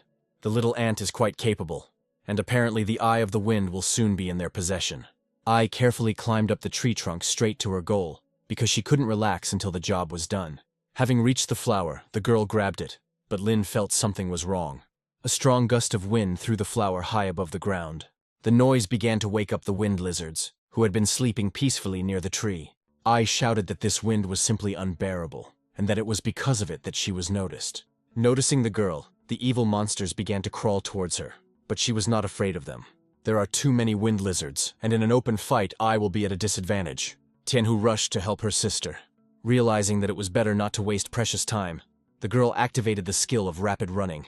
Grabbing Ai, Tianhu dragged her to safety, but the girl was not happy with this outcome. Despite her sister's displeasure, Tianhu tried to explain that it was their master's order. The girl brought Ai straight to Lin Han so that he could make sure that the girl was definitely okay. The guy smiled mysteriously and said that they should speed up. The enraged lizards were already crawling towards them. Lin Han didn't understand why the one flower he took from them made them so angry. After looking at his data, the guy realized that with his speed it would be difficult to escape from these creatures. Without thinking twice, he invested all his available points into improving his dexterity skill. In just a second, his speed increased so much that even I was seriously surprised. Turning slightly, he shouted for his assistants to speed up a little, because they had very little left. The girls couldn't understand what exactly their master meant. Meanwhile, Lin Han had already run into the depths of the scarlet forest. The lizards followed them until they reached the very beginning of this zone. The heat from the burning trees made the reptiles anxious. The girls noticed that the lizards were starting to leave, and decided that the owner had led them there on purpose. Lin said that a flock of fire lizards lived in these places, and even if the grass lizards and wind lizards united, they would still not be able to resist them. Moreover, the third material they need, the flame of the fire dragon, grows precisely among these fire lizards. Lin said that they were entering a high-temperature zone, and as soon as they completed the task, they would immediately go home to rest. The fire lizards slept peacefully among the hot lava. I noticed them first when she peered into the hot liquid. Lin Han's eyes sparkled with excitement. Suddenly, the guy noticed that a new task had appeared, which was to deal with the leader of the lizards. 1,000 points as a reward looked tempting, but if you catch the entire flock of lizards, it won't be easy. Lin decided that he needed to deal with the class change task first, and then he would decide what to do with the leader. In an instant, Tianhu was able to collect the last necessary material, A joyful Lin Han said that this task was not difficult at all. Holding the last material in her hands, the guy began to think about the leader of the fire lizards. Suddenly, out of the corner of his eye, he noticed some strange activity. Tianhu also noticed this and became very tense. The unknown man called out to Lin Han, to which he reacted with excitement. The leader of this group of strangers demanded that they give them the flame of the fire dragon, or he would kill him. The guy couldn't understand who they were and why he should give them anything. In front of him stood Lin, a member of the magical association. Lin Han had heard that this organization accepted awakened people of all professions into its ranks, and often demanded protection money from ordinary people. Lin was already furious that the guy didn't want to fulfill his demand, but his assistant turned his attention to the girls. Ai and Tianhu didn't understand what these men wanted from them, so they looked at them with disdain. Seeing the real beauties in front of him, the leader of the group said that along with the material, he needed to give the girls too. Reacting negatively to his statement, Lin Han said that garbage should not be allowed to go out on the streets and should be completely destroyed. Not understanding the meaning of Lin Han's words, Lidong said that it was all nonsense. Since the material was not given to him, he ordered that Lin's arms and legs be broken and then thrown to the lizards.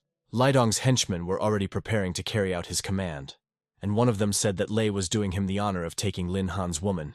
However, Lin stood there emotionlessly and barely moved. At this time, Ai and Tianhu rushed to deal with the opponents, defending their master. After a few minutes, only Lidong remained on his feet. The incredible strength of these girls shocked him. While Lidong was recovering from the shock, Lin explained that he was a scientist who tamed beasts, and these two girls were his ancient ferocious beasts. The man could not understand how it was possible to transform into animals like that. Animals don't just abandon their owners. Lidong decided that the best solution was to seriously wound him and escape. Tianhu stood up to defend herself and sternly warned that while she was here, no one would dare touch the owner. The man was clearly not prepared for such a response. Ai couldn't stand by while Lin Han was in danger, so she rushed to help. The girl hit the villain in the stomach with all her might, but Lin said that he needed him alive. It was decided to tie up the members of the association, which they were not very happy about. With a sly grin, Lin said that there was no enmity between them, and there was no point in him harming them. Besides, he has one task for which they might come in handy. A flock of fire lizards listened with interest to the disgruntled cries. The boys were hung over a cliff where the monsters lived. Tianhu said irritably that they should shout louder. The group, with tears in their eyes, begged for mercy and release, because they realized how wrong they were. With each word they said, the rope sank closer and closer to the ground. Lin Han assessed the height, while I didn't understand what they were going to do. The guy explained that since they were going to fight the king of the fire lizards, they needed bait for fishing. The ropes that were wrapped around the men began to break. A moment later, the ropes disappeared completely, and the group of guys found themselves on a rock in the middle of lava. The lizards, noticing the new prey, began to slowly crawl towards them. Lidong tried to defend himself against them with magic. These attempts proved futile, as his attacks had no effect on them. Suddenly, the huge lizard decided to pounce straight on the guys. Seeing the group's helplessness, Lin Han asked Tianhu to protect them a little so that they wouldn't die prematurely. In the blink of an eye, the evil lizards scattered in different directions. Suddenly, the lava level began to rise into a huge wave. From this wave, the king of the fire lizards appeared in front of the men. Lin ordered Tianhu to attack him immediately before he noticed. This action made the lizard very angry, but on the contrary, it was beneficial to them. When I asked about the fate of those guys, Lin replied that with their powers they would not last long and would soon die at the hands of the lizards. These people are skilled at killing and robbing like hardened criminals, so if the lizards don't finish them off, Lin will finish them off himself. First of all, it was necessary to figure out how to complete the task. The first furious blow was delivered by Ai. The girl continued to viciously strike blow after blow straight into the monster's neck. First, it was necessary to check the monster's maximum strength. To give him no respite, Tianhu joined the attack. Although the Lizard King is of a higher level, if the girls team up, they can gradually wear him down with a coordinated attack. Suddenly there was a deafening roar. The Fire Lizard King was truly angry. Lin realized that things were going badly and asked the girls to be careful. One of the flame explosions caught Tianhu. However, they managed to evade the lizard's attack in time. Tianhu collapsed to the ground and I was worried about her sister's condition. Even though the girls were level 20, the difference with the lizard was not simple, and the death of one of them would have caused huge losses. The exhausted bird looked at its owner and said that it could continue. What the owner must do is very important, and besides, even if they retreat, the lizard will still continue to pursue them. I agreed that the master's work had to be done, and that she was obliged to fulfill his dream. Gathering all their strength, the girls rushed into the attack again. Lin didn't expect such a reaction from them, because he values them very much. If anything, he should have planned the fight carefully so that no one else would get hurt. Lin wondered what he should do to defeat the Lizard King. The guy's attention was drawn to one interesting detail. He noticed a wound on the lizard's body that I had inflicted on him. He shouted to the girls that they needed to widen the wound on the monster's neck. Tianhu and I did not yet understand what their master had in mind, but they believed that obeying him would be the right decision. I grabbed the lizard's open wound so hard that blood spurted out. Feeling the pain, the monster forcefully threw the girl aside. Reacting quickly, Tianhu continued to widen the wound with her attack. Suddenly the lizard fell to the ground, raising a huge cloud of dust. The girls froze in place, waiting for the result. They had been fighting for a very long time, but there was still little result. Lin realized that everything that had been done previously was not enough, and decided to take everything into his own hands. The results were few, as the girls attacked individually. The guy decided to copy and use their skills. This way he will be able to inflict much more effective damage. He decided to use himself as bait, and then call down a lightning strike. The lizard received about 10 billion volts. All he had to do was wait until he turned to coal. After some time, the task was officially completed. Thanks to their master, the girls also increased their level and became much stronger. Lin was glad that he had accomplished what he had planned. Finally, this fight is over. Noticing the exhausted state of the owner, the girls ran up to him. It was necessary to leave immediately, because the fire lizards had most likely already dealt with the guys from the Magic Association and would soon return. After resting a little the next morning, they went to the Temple of Professions. There Lin learned that his level had successfully increased. He was glad to finally get the 3rd degree. Everyone present in the room was shocked that the task that appeared the day before yesterday had already been completed. The girl said that after seeing how fast Mr. Lin was leveling up, she wouldn't be surprised even if the sun rose in the west. Lin Han asked the girls how much their strength had increased. I reported that she felt like she had become much stronger. Tianhu received a new combat form after her upgrade.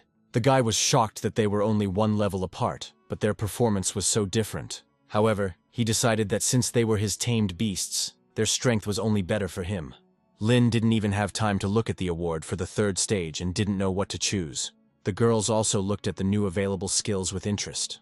I was very interested in the skill of merging with the owner, which in turn confused the guy. If I and Tianhu's powers were combined, the result would be far more powerful than a simple copy of the skills, and even merging with the Lizard King would be much easier for him to handle. He thought about the fact that for now he needed to choose something simple but powerful, since more skills would be available at level 4. While the girls were rejoicing, one of them noticed something interesting. Soon a new task appeared before them. It involved making a contract with the 3rd beast, which greatly interested the guy. I was very upset that Lin was going to find the 3rd beast. To comfort her upset sister, Tianhu patted her on the head. She said that even if Lin found a new beast, he would not abandon them. With a sly grin, she looked at her master, expecting him to confirm her words. He hesitated slightly and said that the most important thing for them now was to level up well, because they had an important task ahead of them. A few days later, the entrance examination was held at the first middle school of Zhou City. The director reported that on this important day, representatives from various academies came to them to recruit students.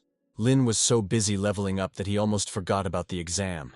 And if he had missed it, Sister Bin would probably have torn him to pieces. Suddenly Lin heard Ai's voice. While Tianhu tried to calm her down, Ai complained that she couldn't stay there without her master. He thought that forcing the girls to sit in a space that had previously been used as a warehouse was rather cruel. But still, the event was serious, and their appearance would be inappropriate. At this time, they began to introduce the guests of honor who had arrived at the event. Among them were Director Li Tui of Beitian Academy and Director Liu Tianyi of Qingsheng Academy. Lun was surprised that directors from 2 of the Empire's leading academies had arrived. A friend asked Lin which of these 2 academies he would like to enroll in. The guy was much more interested in who the mysterious man in the suit represented. At this moment, the director announced that the person standing in front of them was the director of the military academy, Ye Taiqing. Lun asked what level Lin had reached, and suggested that he would be able to blow everyone to pieces since he had reached level 15. The guy laughed and noted that his friend had leveled up quite well over the past few days. Suddenly, Fong Yun's voice was heard from the crowd of people. He said that only a naive person like Long could believe that the weakling Lin Han would reach the 3rd stage. In an attempt to defend his friend's honor, Long almost got into a fight. but Lin was able to stop him in time. The guy didn't miss the opportunity to remind Feng of his debt, which he lost to him in a bet. He got angry and said that Lin would definitely lose to him today. He chuckled and said he was afraid Feng would be disappointed again. The exam is about to begin, which consists of level testing and combat practice. The level check will not affect the grade, but will help you better understand your strengths and assist in forming teams before combat practice. As for the second part, combat practice evaluates the ability to quickly adapt to a situation and work in a team. Following the announcement of the results, the top 3 teams will receive a special resource package from the academy and priority admission. The director added that, to ensure that no one cheats, the final decision will be made based on personal combat skills and an overall assessment. After the conditions were explained, the exam officially began. The students stood in a huge queue in front of the stone that checked the levels. Each person approached in turn and found out their class, profession, and level. Many people were interested in how Lin Han had prepared, because this exam could decide his future. The woman became furious, remembering that Lin did not take her void beast, which she had spent so long catching. Feng told Teacher Bai that she should carefully choose who to protect. Since she only talked about Lin Han, Feng couldn't figure out what it was about him that made him be given such care. With anger in her eyes, Bai replied that if he spoke badly about her student again, he would suffer. Feng thought with glee that he was still stronger than Lin Han. Without thinking twice, the guy touched the stone that determined the level. Bai was very surprised because he had the highest level all day. The other students began to whisper that with such results, the directors of the academies would fight for the right to accept him. As Feng left, he told Lin Han that he was currently the strongest in their school. Lin didn't react, but just smiled and said that it wasn't a fact yet. The guy immediately added that his results had just been surpassed. Standing in front of the stone was Leng Lingshui, who is said to be one of the top 2 in the school. The director decided to introduce the girl to all the guests and called her the real pride of the school. The directors of other academies began to argue about which academy this girl would go to. The director of the military academy asked about a certain Lin Han in their school, and whether he was present today. At that moment, the next participant was just being announced, and it was Lin. The man looked at the guy with interest, expecting a new surprise from him. Feng quipped that before this test, all the monsters would show their true faces. He soon added that he was looking forward to Lin being disgraced. Teacher Bai was furious at his words and felt that he needed to be given a good beating. Putting his hand on her shoulder, Lin said that the only way to deal with him was to give him a good slap in the face. The guy couldn't wait for his turn to check the level. Looking at him proudly, the teacher said that it was time for him to go. According to the dean, the ball could only determine strength up to level 20. And the boy was interested in what result it would show him. When I touched the ball, something strange started to happen. No one had ever seen such a strong vibration before. Suddenly, cracks began to appear on the ball. A moment later, the ball exploded completely, and fragments flew in all directions. The other students couldn't understand what had just happened. The teacher quickly ran to Lin Han and asked if he was hurt. Even she couldn't understand why the measuring device had broken, since it had been checked before the exam. Feng shouted from the crowd that this was because Han's strength was so terrifying. Suddenly a familiar voice was heard, agreeing with Feng's words. Behind him, Lin Han saw Cao Chong. The dean said he would punish him, but if he was still in school, he had strong support.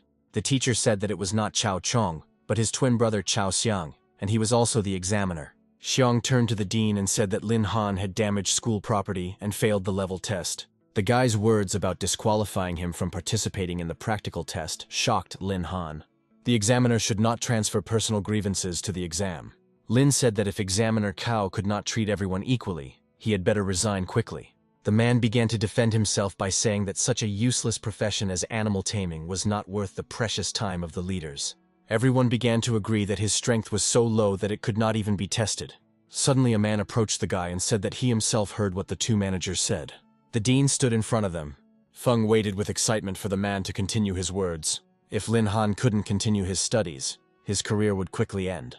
At this time, Lin calmly replied that shouldn't a person's strength be judged by his combat performance? In the guy's defense, the director of the military academy said that the level test is only needed to find out personal information, and the most important thing is the upcoming practical test. Other directors, at a loss, began asking if he could find truly talented people. After the military academy director's words, everyone decided that they needed to watch Lin Han's performance first, and then draw conclusions. The head of the military academy asked if everyone agreed with this decision. The dean thanked him for giving Lin Han a chance.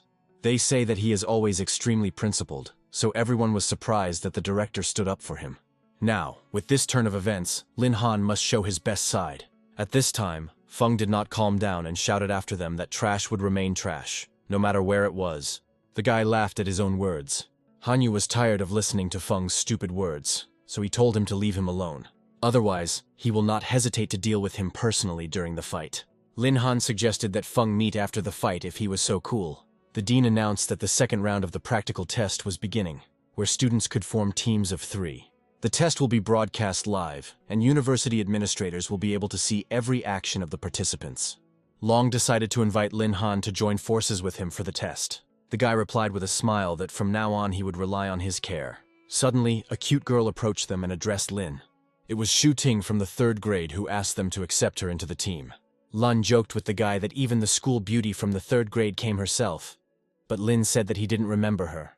The guy was worried that if they joined forces thoughtlessly, there was a risk of exposing Ai and Tianhu. The young men had to refuse her, under the pretext that they had a full team. Lin hastened to reassure the girl that she would certainly be able to find a better team. In response, Lun whispered in his ear that without a girl on the team it would be boring, especially since the maximum number of people allowed was 3. Zhu began to beg the guy to accept her, because she knows about his record in the illusory world, and only with him does she have a chance to win. The girl was a 15th level elite knight, and she promised that she wouldn't drag them down.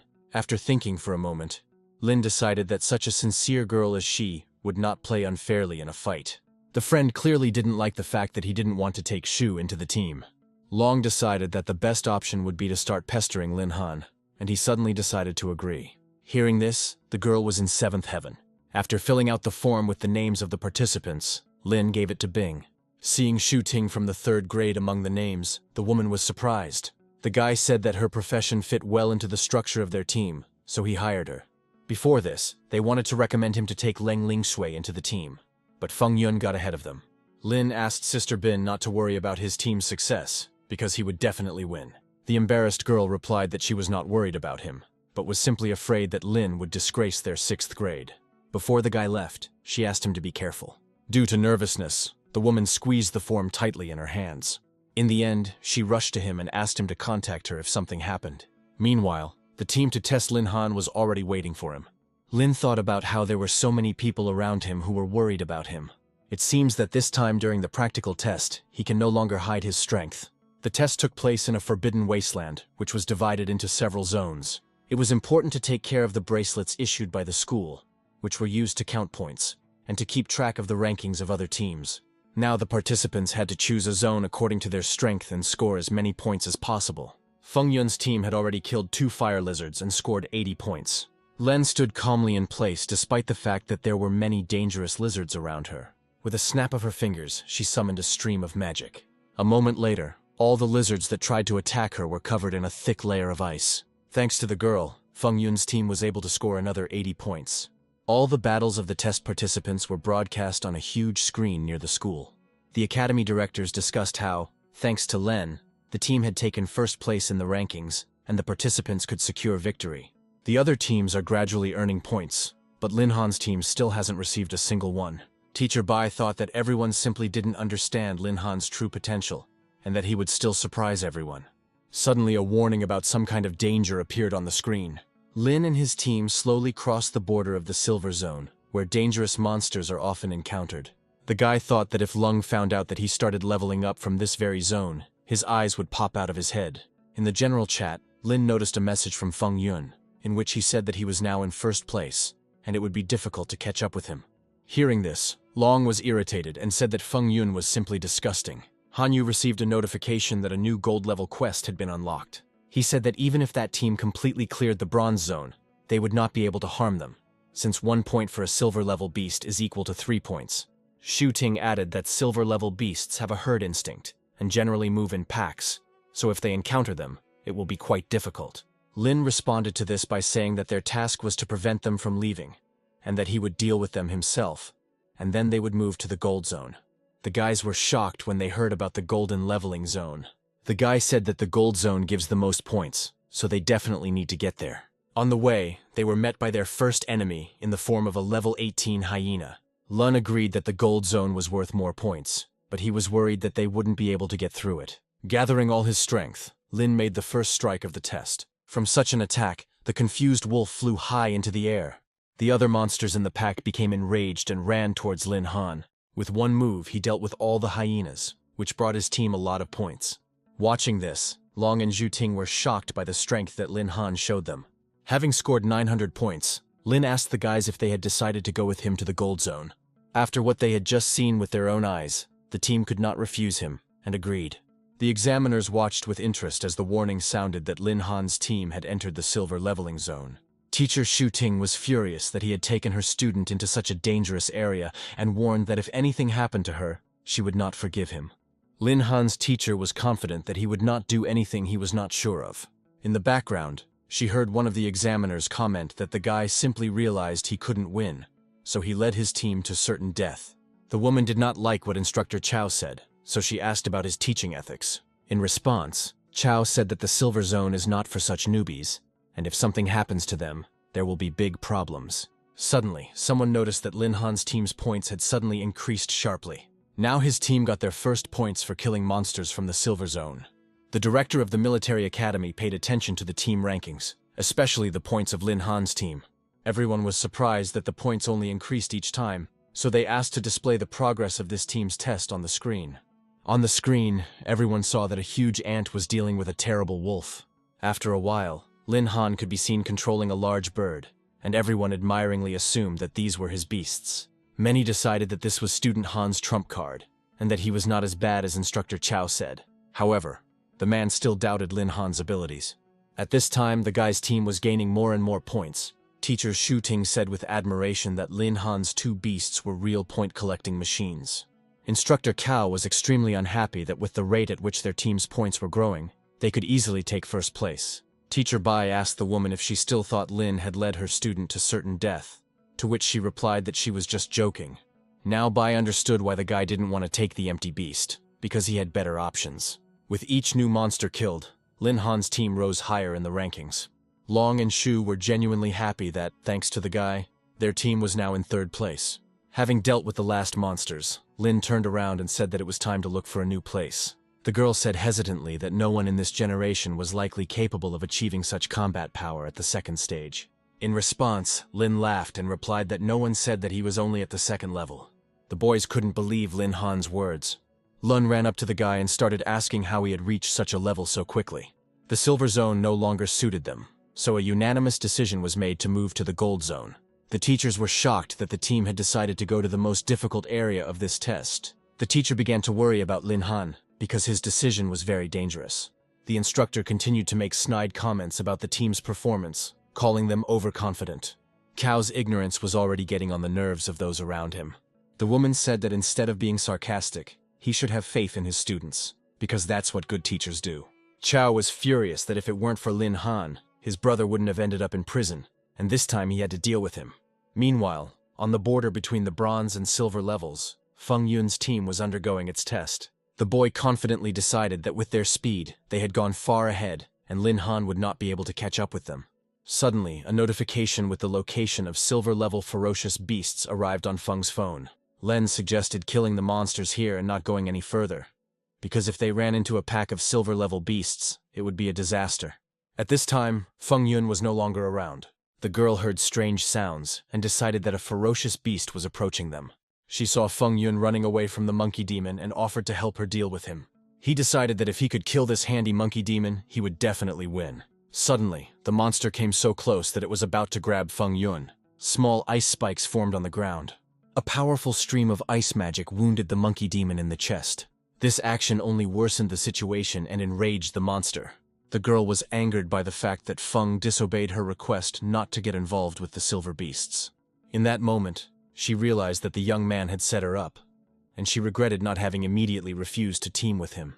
The monkey demon, in a fit of anger, was able to free himself from the icy shackles. A moment later, he was about to rush into the attack. All of Len's attacks were simply ignored by the monster, causing no significant damage. With a sharp movement, he pushed off the ground and jumped. As he flew over the girl, he let out a threatening roar. Out of desperation, she only managed to group herself. From somewhere, a huge ant attacked the monkey demon. Len's eyes filled with genuine surprise. Turning back, she noticed Lin Han approaching them.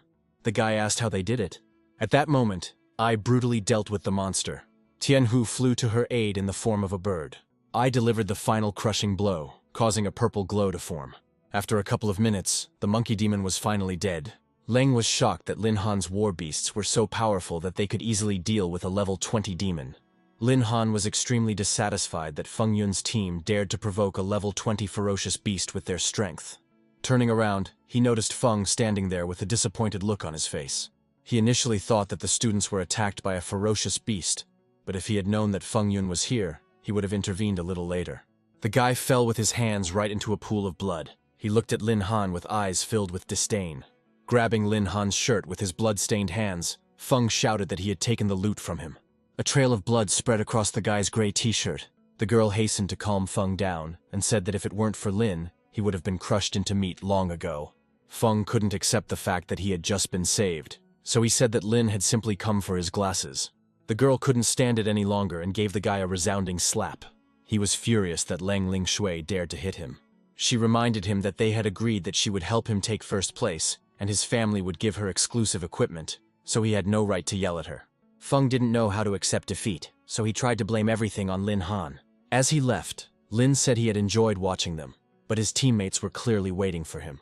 With a mischievous grin on his face, Feng thought that while Lin Han still had the opportunity to be so impudent, when the guy enters the golden leveling zone, something bad awaits him. At this time on the outskirts of the golden zone, Long and Shu were waiting for Lin. The boys were very happy when they heard their friend's voice. Lun rushed to meet Han with tears in his eyes. The guy was very worried that they could get hurt in the golden leveling zone without Lin Han's help. Noticing the 28th level ghost wolf behind Lin, Lun fell into a stupor of horror.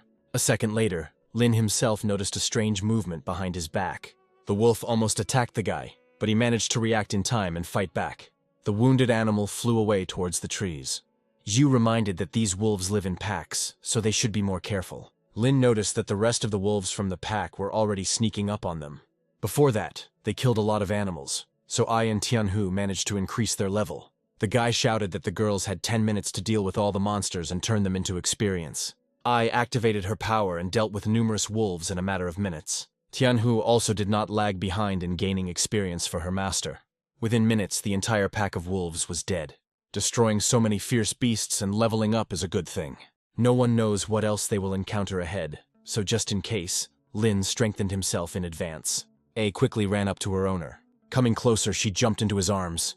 Not having calculated her strength, she knocked the guy to the ground and said that she had killed all the dogs.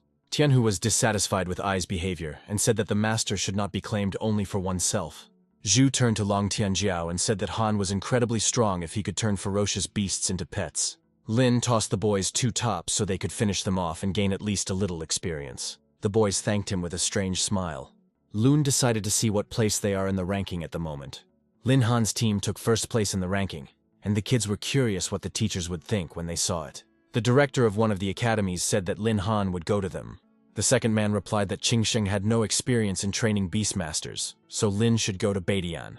The men began to argue about whose academy was better and more worthy of such an incredibly strong student. The teachers from Lin Han's school were surprised that the dispute started because of one student, and from their school at that.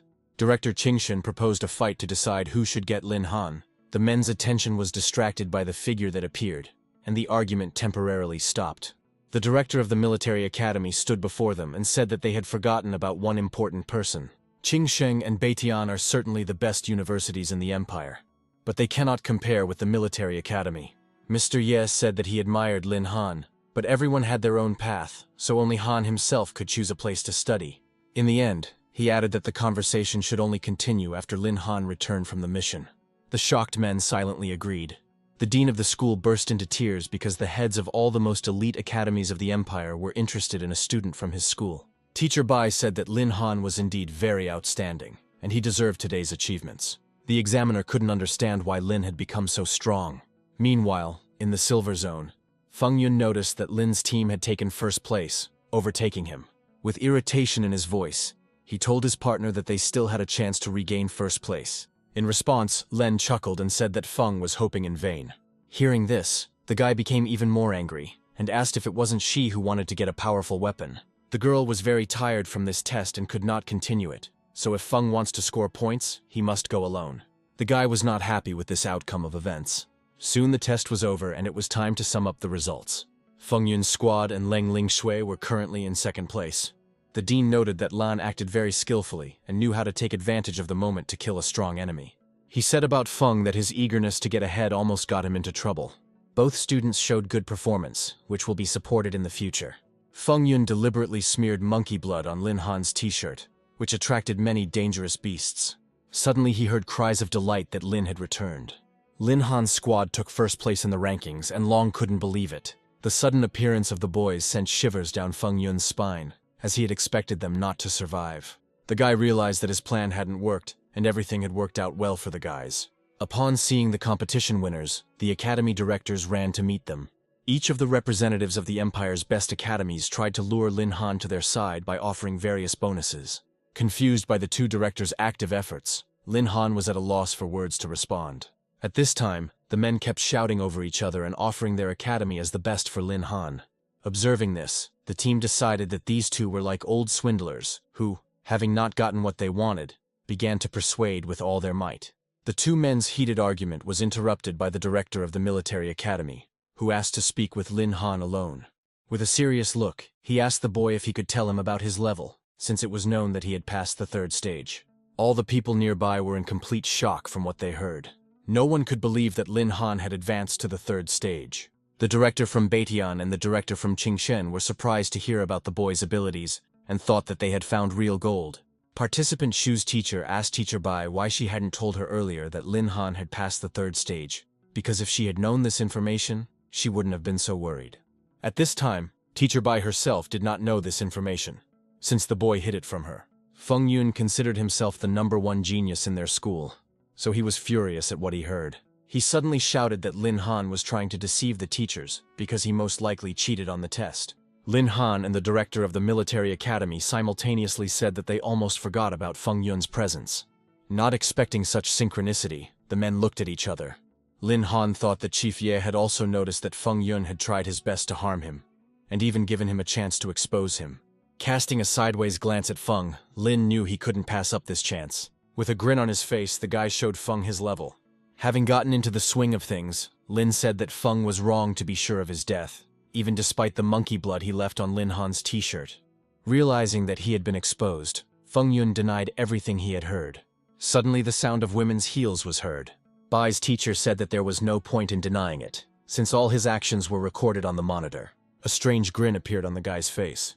Lin Han realized that something was fishy here. Feng Yun confidently asked Instructor Chow to open his monitoring so that everyone could see. The instructor said that Feng had given him the recording before the test began, but unfortunately, his surveillance device was damaged in the fight, and the recording could no longer be played. The woman, not believing his words, snatched the recording device from his hands. The instructor chuckled, because he knew that the recording of the test had been edited, and the people had no evidence that they were trying to harm Lin Han. Suddenly, someone said that he had another copy of the recording, and he could show it. It was the director of the military academy who said that in order to understand how each student performed, the military had installed cameras in all areas in advance. Initially, this was done only to avoid errors in grading, but who would have thought that the notes would also become evidence? The screen showed a shot of a guy deliberately smearing the blood of a demonic monkey. Later, everyone saw him applying this blood to Lin Han's t-shirt. Mr. Ye said that Feng Yun's trick was clearly designed to attract a gold-ranked beast and destroy Lin Han and his comrades. He added that the boy was lucky that he was not a soldier, and that his actions did not cause serious harm. Otherwise, for betraying his comrade, he would have made his life unbearable and would have made him deeply repent. Because the guy was exposed, he couldn't even put a couple of words together. The dean of the school was disappointed in him, because such a mean thing that he committed could disgrace the name of their school. Interrupting the dean's dissatisfaction, Lin Han said that Feng Yun was just a pawn. The guy wondered how a student like him could know about the effects of the demon monkey's blood, and besides, his monitoring recording was damaged. He said that the coincidence that Instructor Cao's brother had been against Han several times, and that the monitor had broken in his hands looked very suspicious. In response, the man said that it had nothing to do with him and that he was just an examiner. He added that Feng Yun was such a vile person that he was ashamed to be in league with him. Hearing this, the boy became furious and said that Uncle Xiang couldn't do this to him.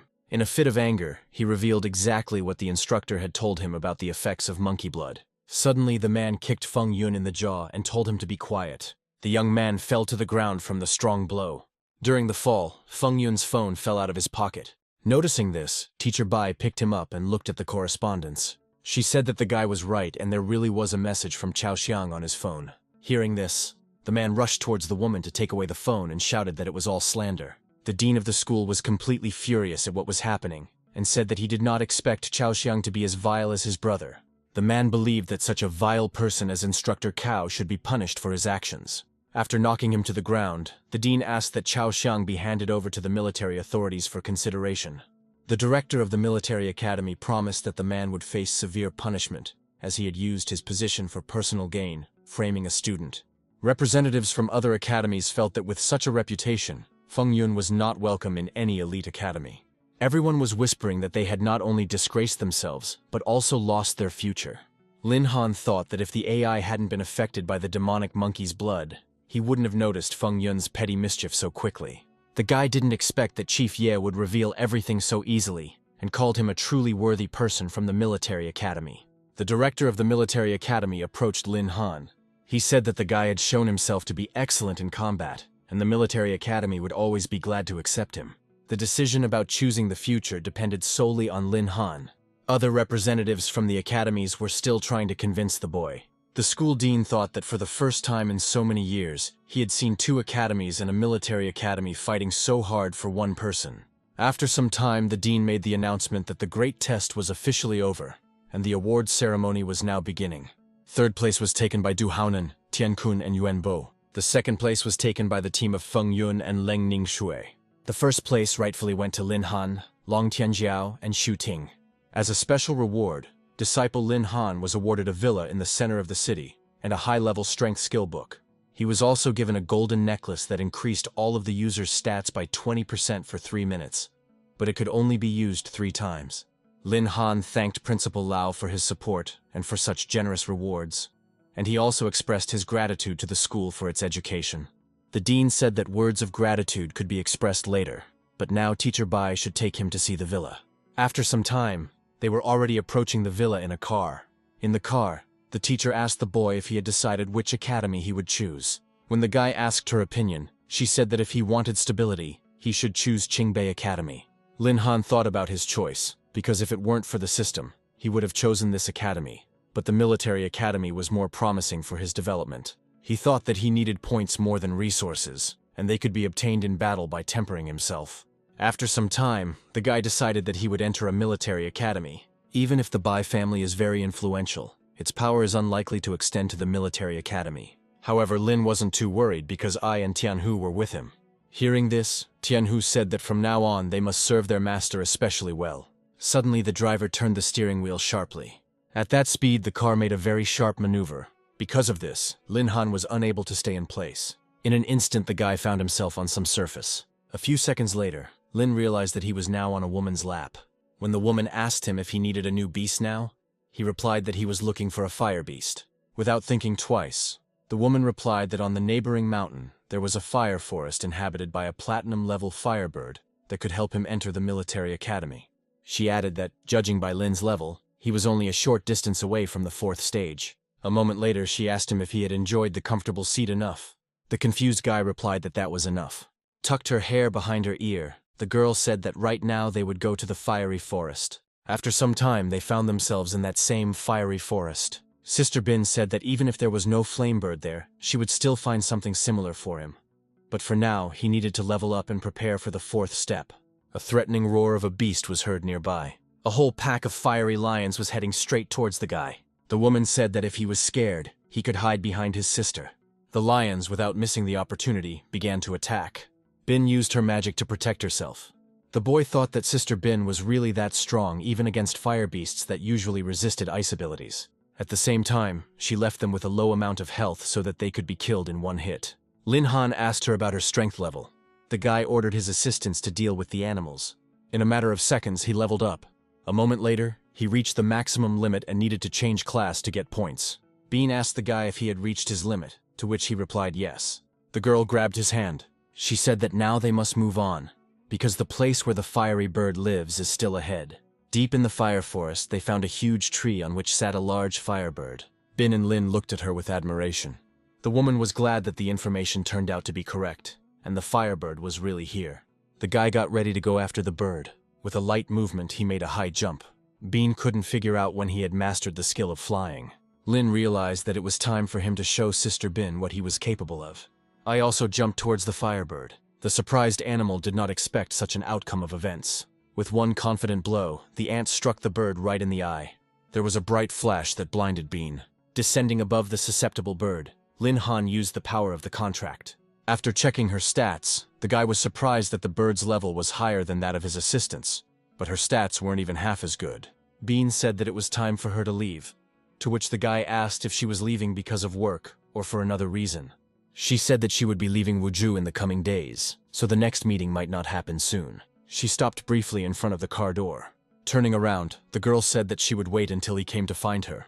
Lin Han, with a firebird on his shoulder, watched the car drive away. When the car was completely out of his sight, he turned to the bird and said that it looked like it was time to return to the ancestors. After some time, he activated this feature. A girl with eyes like two fiery flames appeared in front of him. The return to the ancient blood of the firebird was successful. The girl ran up to him and asked him to hug her.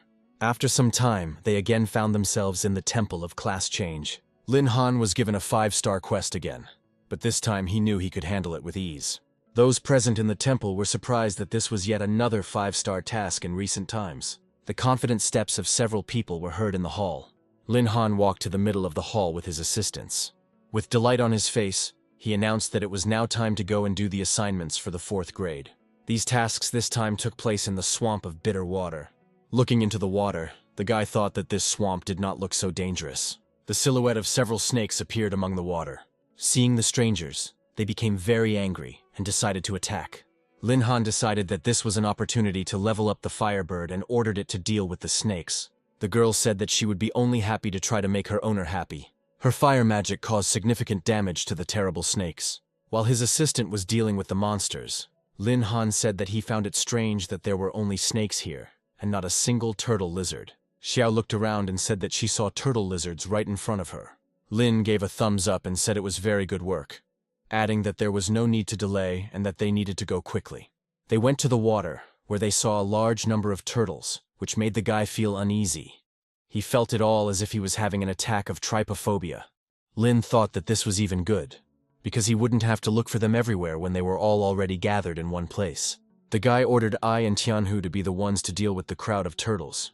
The girls immediately went to them and shouted to their master that he should not worry about them, that he could rely on them.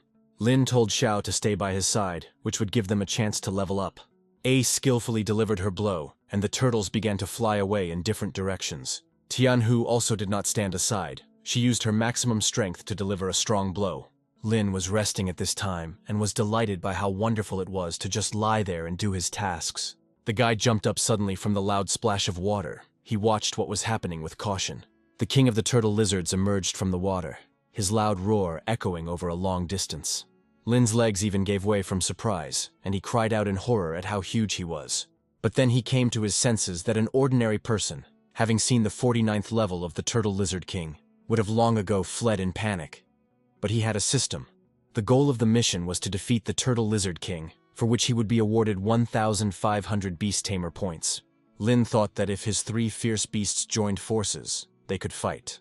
The boy shouted at Ai to use her enormous power. Lin looked towards Tianhu and told her to use Thunderstorm. Xiao was the final one in this battle. She had to deliver the final, most powerful blow. The Turtle Lizard King let out a deafening cry of agony, as if from the depths of space.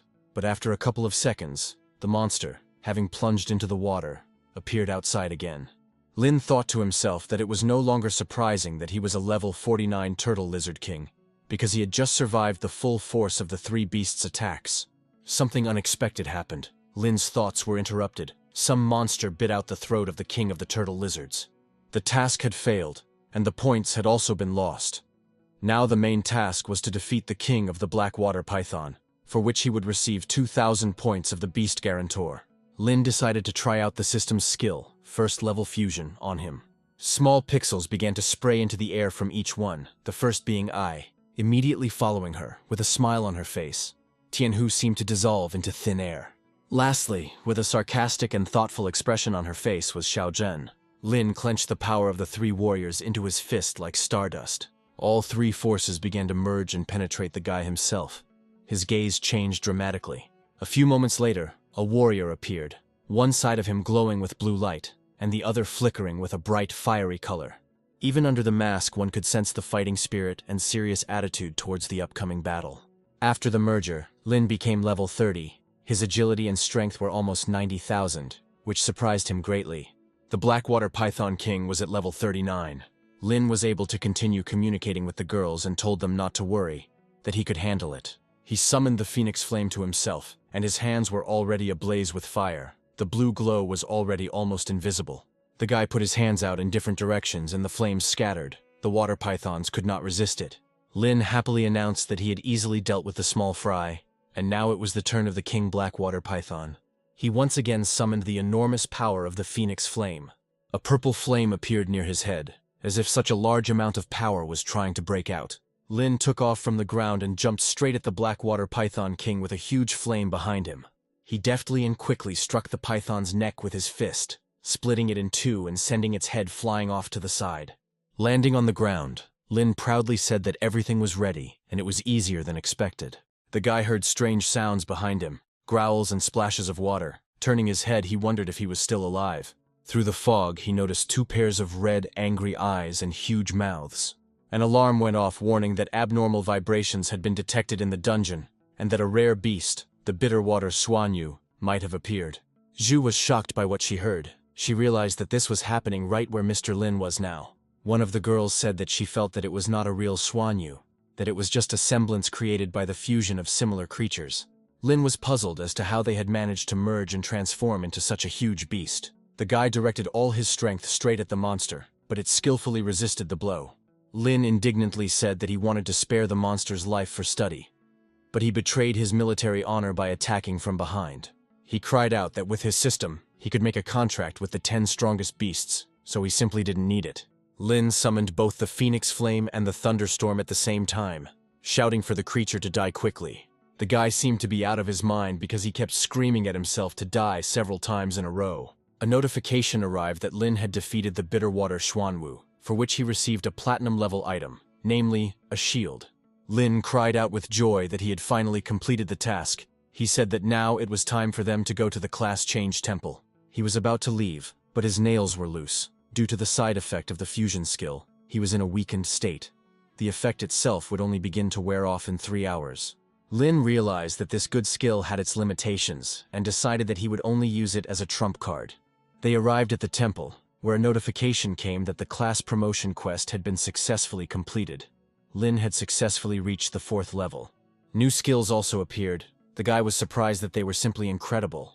Many people dream of invisibility. Suddenly, another notification arrived that the owner had reached the 4th level and the system's promotion reward had been launched. Lin was presented with a small list of skills that he could choose from, and without thinking twice, he decided to take the perception blocker. After his agreement with the skill, it was immediately successfully activated. Lin said with a smile on his face that it was now time for them to go to the military academy. Not much time passed, and the guy was already on his way there. He realized that Xiao and Tianhu were too conspicuous in their forms as war beasts. In crowded places, it was still more convenient to take Ai with him. His thoughts were interrupted by someone calling his name from behind him. Turning around, he saw the fat man and Shu Ting. He looked at them questioningly and asked how they ended up here. Lun said that they had previously agreed to enter the same academy, adding that he would always follow him. Hugging him, he said that they wanted to surprise him when they arrived at the academy, but they did not expect to meet him here. Lin said he was glad Long was there, adding that they would stick together from now on. They all went together to some nearby hotel. Lin didn't enjoy the meeting for long. As soon as Long fell asleep, loud snoring was heard in the room, which made it difficult for the guy to sleep. He was very angry, because tomorrow they still had to go through the forest of fallen heroes, and he couldn't close his eyes. Pixels appeared above the guy's head. The girls told him not to worry because they had a solution. They stood next to each other, closing their eyes and putting their hands forward, and a glow appeared in front of them. The energy of animals can create a closed space that isolates from noise. The girls began to argue among themselves about which of them would lie down next to the owner.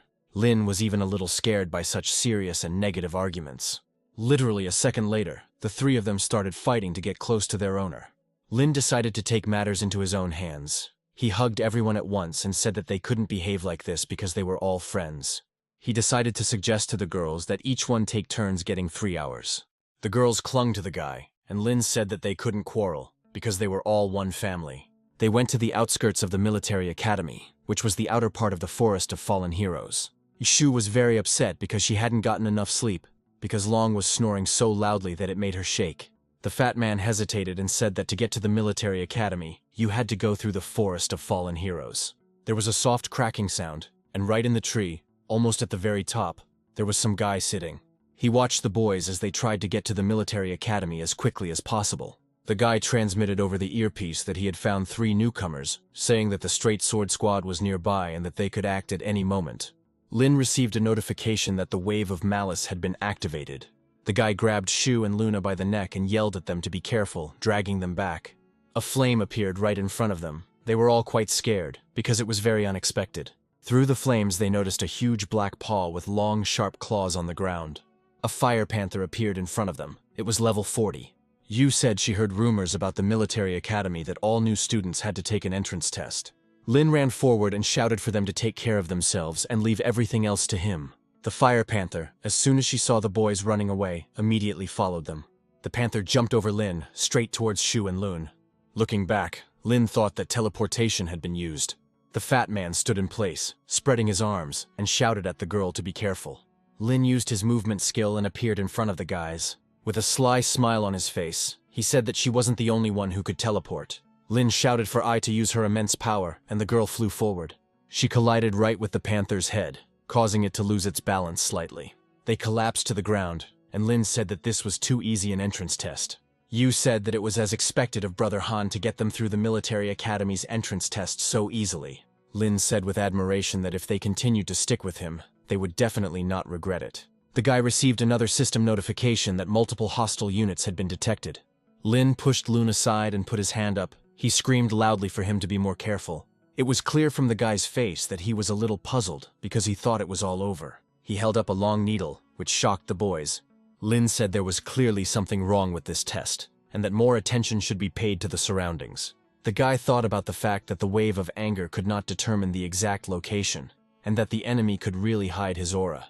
The guy who was watching them was very shocked at how Lin deftly caught it with his bare hands. With a smile on his face, he told himself that compared to him, his techniques were still weak.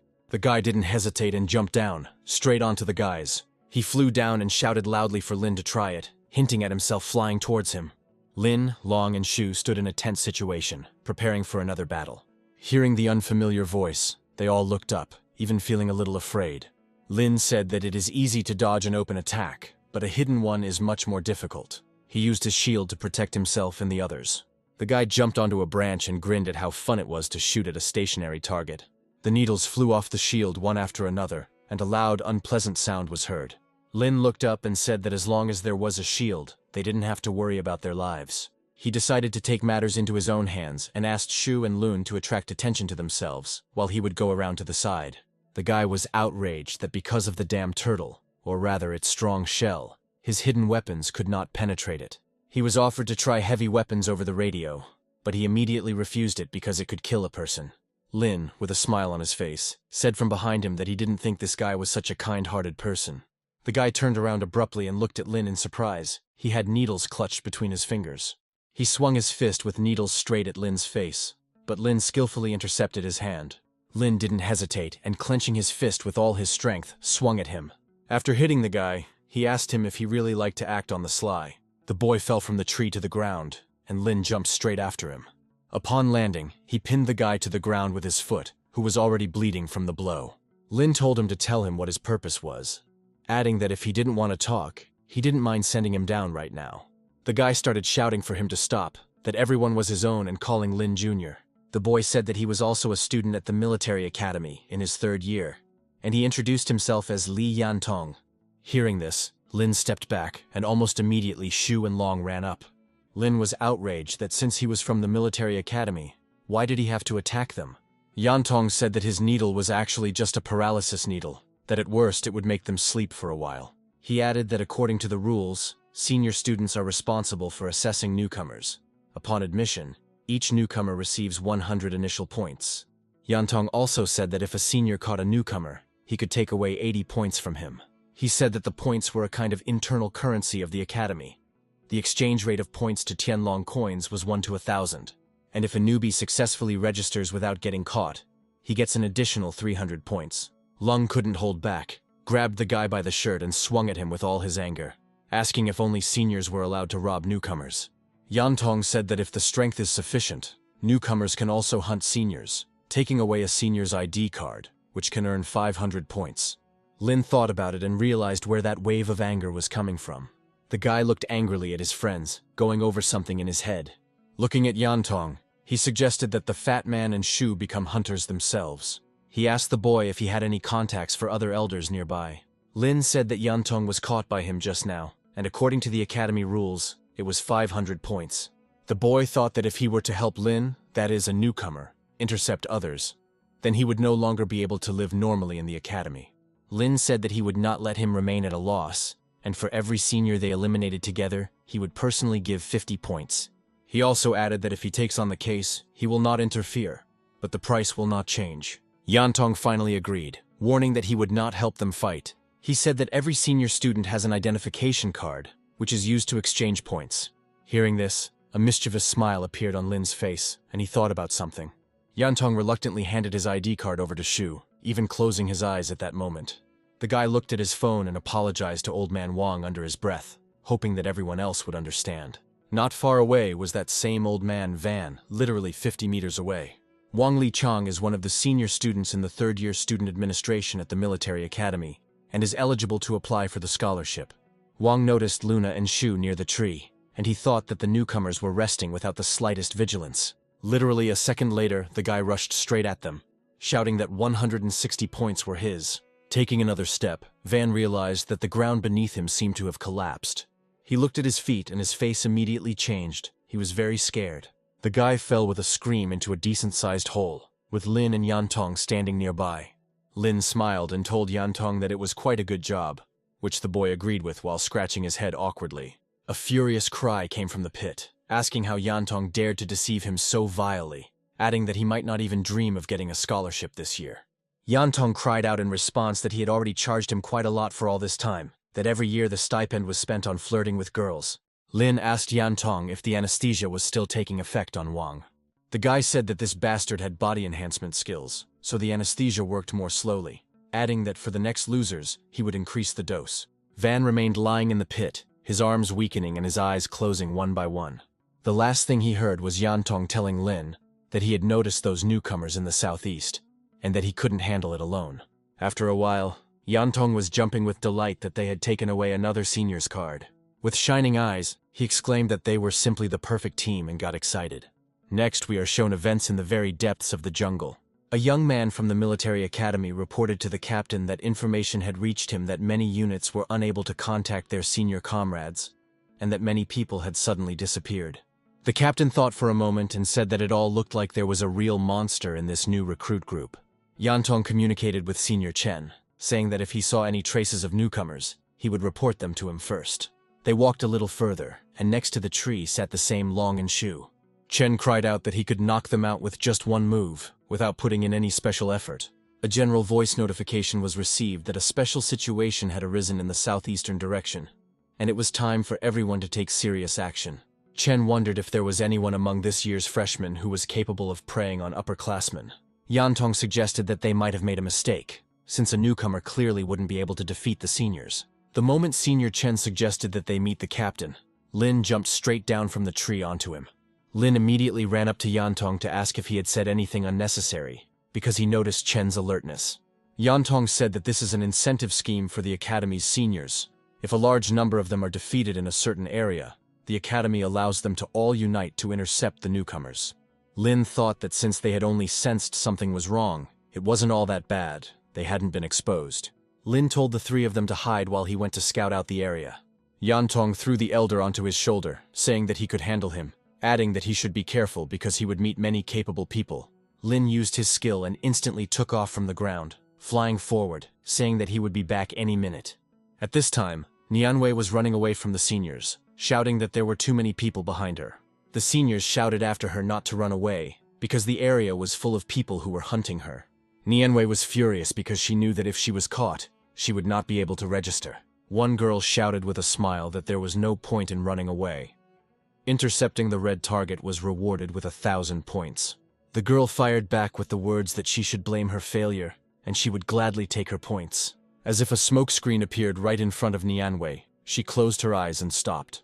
She fell to the ground and looked up to see 3 seniors flying towards her. Nianwei shouted at them that she would go all the way. Even if she didn't kill them, she would definitely skin them. 2 more bullets were flying at the girl. She only heard that it would be better for her to obediently just fall asleep. A notification came that the iron bones had been activated and the girl had disappeared from their sight. Lin picked up Nianwei and began to apologize for accidentally dragging her into this. Looking at her, Lin realized that the seniors had put her to sleep using an anesthetic attack. The guy behind them was surprised that Lin was able to escape their attacks unharmed. Lin looked in their direction and said to himself with a smile that he needed to finish all of this as quickly as possible. He used thunder, the powers of Tianhu, causing the seniors to fly in different directions. The guy looked at them with a smile and said that since they were almost exposed, it was time to start the offensive. Lin shared with Long who Nianwei was, saying that she should also be a new recruit arriving at the military academy. The girl came to her senses and did not expect to see Lin in front of her. She said she was surrounded by several seniors, and the last time they saw each other, Lin was only in the 2nd stage. Lin said with a smile that he had actually already passed the 4th stage. Nianwei was shocked by what she heard, and she even froze in place in surprise, not knowing what to say to this. Lun said with a smile that this was his brother, and it couldn't be any other way. Zhu looked at Lin with no less admiration, her hands clasped in front of her face. Yantong also couldn't remain silent and said that Lin was truly a genius. Lin held out a bunch of identification cards in his hand, saying that it would be better to go on the offensive ourselves, starting a reverse hunt. Nianwei was at a loss as to how anyone could even prey on 3rd-year seniors. She thought that all this time in the forest of fallen heroes, she had been choosing a favorable location for her escape, and now she was being offered to hunt for the senior course. Without thinking twice, realizing that she was next to Lin, she of course agreed. Together they came up with a plan. Nianwei would use his tracking skill, and Long and Shu would still act as bait. He told Yantong to gather inside information. Lin looked at everyone again, making sure everyone was ready. He said that they were officially starting their operation. The guy told the captain that a signal from the missing crew member's device had been detected. The captain immediately ordered them to determine his exact location. The senior students went out to search and found Van in the pit, immediately reporting everything to the captain. They realized that he appeared to have been sedated and given a mild electric shock. Van was fine, but they discovered that his ID was missing. The captain was wondering how the freshman knew the exact location of the seniors. As soon as Wang Lichang came to his senses, the captain ordered him to report the attack. Wang said the senior and the freshman conspired to ambush him. The captain told Wang to return to the academy and have a good rest, and left the rest to him. The captain also said that he would teach them a lesson and respond with cunning, using their own plan against them. He ordered the boy to inform the team members from other directions so that they could all gather in one place to teach the newcomers a lesson. In Ye Taiqing's office, someone was knocking loudly and anxiously on the boss's door. The guy panicked and started saying that he was having big problems with hunting. He added that it wasn't that seniors were hunting new recruits, but that the hunt was on the seniors. Chief E said that it was great that someone had finally started this. The guy said that this newbie is madly hunting for senior students. At least 20 people have already become his victims. He added that this was the student he had personally accepted, a tamer from Wuzhou City named Lin Han. The guy said that according to his calculations, the points he had earned today, converted into Qianlong heavenly coins, would amount to at least several million. Chief Ye wondered if Lin Han was really developing that quickly. The guy panicked and said that they should definitely intervene as quickly as possible. Chief E said that there was no need to panic, that we should not forget who the leader of this recruitment team was, adding that all they need to do is provide these geniuses with a platform to showcase their talents and give them the right amount of support. Lin and the guys couldn't stop admiring what a great team they were. Yantong decided for himself that he had apparently really made the right choice in joining Lin. A message arrived on Yantong's phone that, to encourage fair competition, a reward was being announced. Anyone who managed to catch the red target would receive 10,000 points. Yantong cried out in panic that Lin's data had been exposed. Lin said that if we assume that the area where they are now has already aroused the wariness of the seniors, then most likely there are many people lurking ahead. He said it was time to change strategy and start a guerrilla war. Lin told Nianwei to use her abilities, pointing his finger forward. A few seconds later, Nianwei successfully located a new target. Nianwei said to Lin that if they went further, there were almost 50 people in ambush ahead. She added that the aura of these people was completely different from that of those they attacked yesterday. Lin suggested that once you lost your ID card, you were no longer eligible to participate in the rookie hunt. Yantong said that according to the rules, the hunt should end if the operation commander loses the right to participate. But in the history of the military academy, this had never happened. Lin liked what Yantong told him and said that it was time to play big right away. One of the seniors was observing the situation and noticed a newbie whom he was told to eliminate, even if he was not a red target. The guy didn't wait another minute and jumped straight down to the newcomer. Looking into his eyes, he said that he should get some sleep, and when he woke up, he would already be at the military academy. The newcomer was seriously scared, put his hands forward and turned away from the senior student, shouting at him not to dare approach him. The elder didn't have time to do anything because Lin appeared out of nowhere behind him. As soon as the eldest fell to the ground, the rest of the boys ran to that spot. The newcomer stood in panic, unable to move, and with a shaking voice he asked who they all were. Lin extended his hand and said that they were just a group of freshmen passing by. Since the newcomer still didn't understand what was happening, Lin tried to explain everything to him as clearly as possible. Of course, he couldn't offer him to take part in the hunt for senior students, saying that he would receive 10% of the spoils. The boy agreed to the offer with a smile, but told him to forget about the profit. The screams of the senior officer they had eliminated could be heard through the earpiece. Lin raised the earpiece with the microphone to his face and introduced himself, adding that their friend would not come to for some time.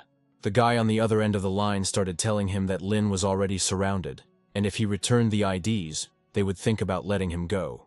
Lin replied with a laugh that he would never believe such nonsense. He added that they should not rush, that they would meet again, and asked them not to forget to take their identification card. The captain asked anxiously and angrily if they had been able to determine their location yet. The elder said that judging by the signal on the headphones, they found out where Lin was now. The captain said with an evil look that no matter what he had planned, all his actions were useless in front of the absolute power. The boys pulled the eldest one aside and, like everyone else, took his identification card. Yantong looked at his phone and said that they had all become really famous. Long and Shu were only glad that Lin had not yet entered the military academy, but had already become a celebrity in the military academy. Lin said that since the opponent wanted to play, he would naturally accept the challenge, taking all the ID cards for himself.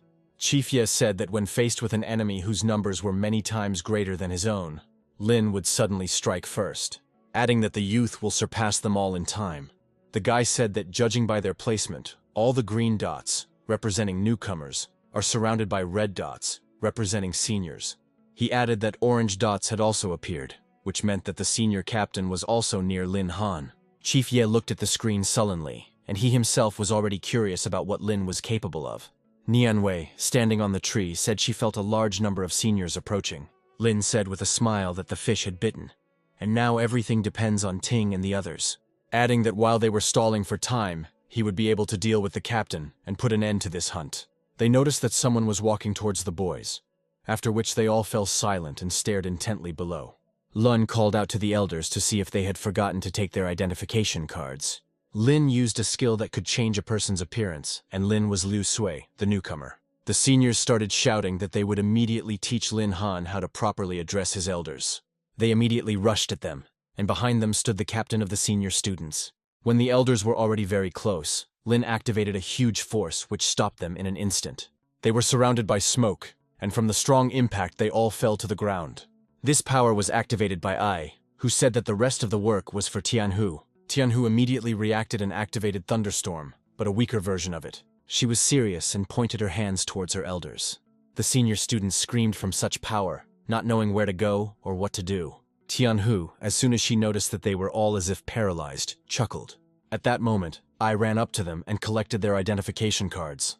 She looked at the cards and said that the owner would definitely be happy with such a number of points. The guy next to the captain screamed that they had fallen into their trap. Liu Sui shouted to Lin that now was the moment for him to act. Lin decided that it would be better to finish them off with one blow, to completely destroy both of them. The guy activated the skill, enhancing his hearing by 200%, and warned the captain that there was an attack from behind. The captain was no slouch and activated the diamond ice fist. Lin thought that this was a powerful force, no weaker than the 4th stage Black Snake King. Lin jumped back and fixed his gaze on the captain. He said that in theory he shouldn't have had a single flaw. The elder said that he still needed to practice, adding that as long as his movements caused currents of air, he could not escape his listening skills. The captain said that he didn't expect Lin to dare to attack him, a 5-ranker, adding that his strength was not bad, but she still lacked skill. Lin said indignantly that the fight was still not over. He looked to the side at the captain's request and saw his friends frozen. Fatty Lun froze with his mouth open, looking very scared. Nianwei and the elder too. Lin was shocked by what he saw and did not understand what to do next. He was in a panic, realizing that all his boys had fallen into the elder's trap. The captain said with a smile that he was the only one left, offering him a choice to abandon his comrades and run away, but he did not have time to voice the second option. He paused briefly, looked at Lin with burning eyes, and offered to challenge him to a fight. Lin was determined to go all the way, clenching his fists and saying it was worth a try. The captain was surprised that Lin did not run away, but on the contrary, challenged him to a fight. Lin stood in his stance without moving, and did not take his eyes off the captain. The elder announced that the broadcast of the battle between the captain and Lin on the forum had begun. The captain, looking at Lin, said that he should let the elder teach him his first lesson at the military academy. The captain activated the Icefall fist skill and said that Lin should not cry later. He rushed straight at him, his eyes full of fury and determination. Lin was shocked by his speed, thinking that this was the power of the 5th degree. The guy successfully defended the blow, applying enormous force. Lin received a notification that his agility attribute had been temporarily reduced by 300 points. He realized it was the ice crystals that were slowing his movements. The captain moved his hand aside, looking at the guy with a smile. He said it was good that his ice crystals could stick to a target, slowing down its speed, but his power didn't stop there. Lin received a new notification that his life contract skill had been frozen. He looked at his leg, which in an instant began to become covered in ice. A few more seconds and he was already shoulder deep in ice, unable to move. The elder told the captain that using spiritual energy destruction against a newcomer would be too much, and that it could result in him spending 2 weeks in the hospital. To which the captain replied that Lin had disgraced the entire 3rd year, and that if he was not properly punished today, the other newcomers would follow his example and stop respecting their elders.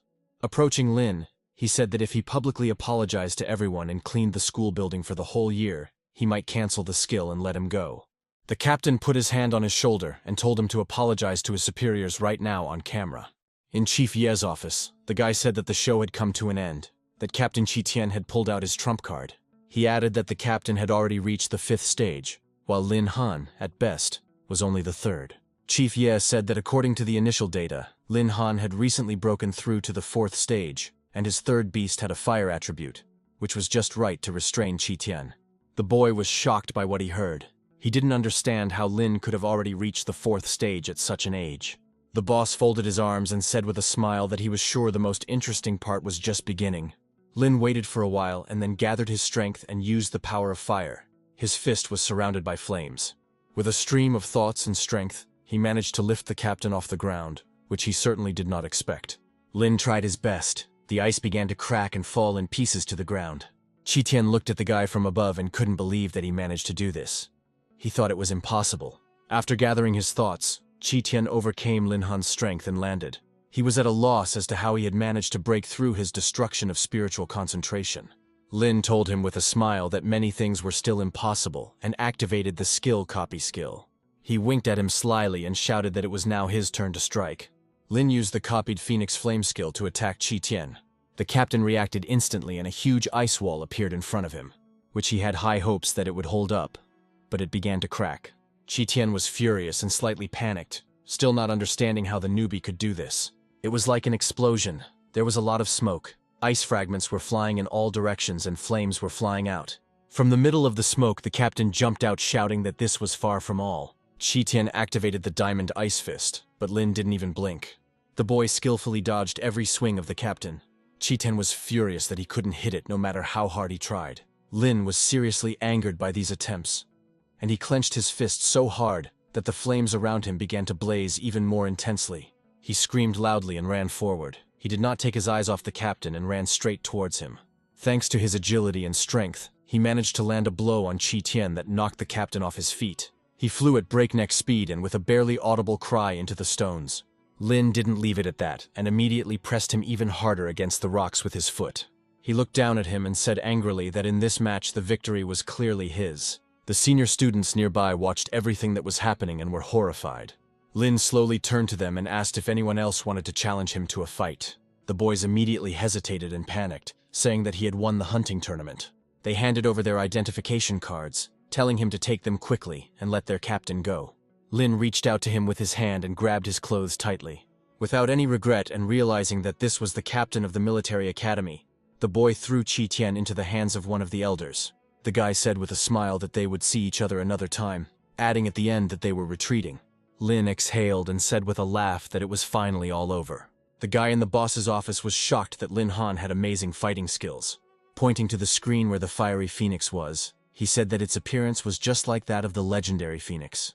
The captain, after thinking, said that even among the best students of the academy, few could compete with him. The guy said that the boss was as insightful as always, recruiting such talent at the very beginning. Chief Ye said that their Heavenly Dragon Empire hadn't seen such a powerful beast tamer for a long time. The guy asked him if he should include Lin Han on that list. The chief ordered him to begin surveillance with everyone else. Lin and the guys arrived at the military academy, or more precisely, at the registration point for new students. The guy activated the perception distortion skill because the girls were still fighting among themselves over who would stand next to him. He looked back and realized that this skill was quite useful, because not only could others not see the true form of the beasts, but they could not hear their voices either. After completing the task, a notification came that Lin could choose one of two rewards. He was given a choice between distortion of perception or growth of experience. Lin looked at his beasts and realized that with the distortion, they would no longer have to hide.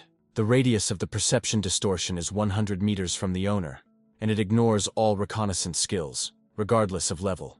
Yantong said that this was the end of the registration, adding that if anything happened, he could always contact him. The other students began to stare at Lin, saying that he was the same one who had destroyed the entire third year.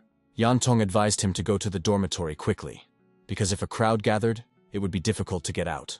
They all went to the hostel together under the guidance of the elder. It looked quite large and decent looking. Lin was glad that Yantong went with them, because he managed to create a distraction for the boys to go inside. All the way, Lun wondered who would live with them in the same room. There was a guy named Sun Tianqi in the room, and the guys greeted him. Sun screamed when he looked at Lin and panicked, even crouching slightly. He ran up to him and asked if he was really the legendary Lin Han. Sun showed him the phone, which had a military academy forum open, where he was the only one talking about him. Seeing this, Lin even became a little confused and felt uneasy. Lun ran up to him and exclaimed with admiration that Lin had truly become a celebrity. Lin thought that fame was as burdensome to a person as obesity is to a pig, and he was afraid that he would be targeted in all the academy's activities. Night had fallen. Everyone had already gone to bed, but Luna's loud snoring could be heard in the room. Lun did not respond to any requests to simply shut up. Lin decided that the next time the system gave him the opportunity to choose a reward, he would definitely choose something that could drown out his hearing. As if by snapping his fingers, girls appeared and rushed into his arms. I was outraged that it had already been 9 hours and 48 seconds since she had seen her master. Lin said that before there were just strangers nearby, so he didn't let them out, promising that now he would give them more freedom. Tianhu said anxiously that without him around, her energy was becoming unstable, adding that she envies I, that she knows how to maintain a stable state and simply count the days until your return. Xiao cried out that she was still the most obedient and harmless, that she would not quarrel with her sisters. Lin hugged everyone at once and said that all three of them were his favorite girls. Looking at Luna, who continued to snore loudly, he rolled his eyes and sighed heavily.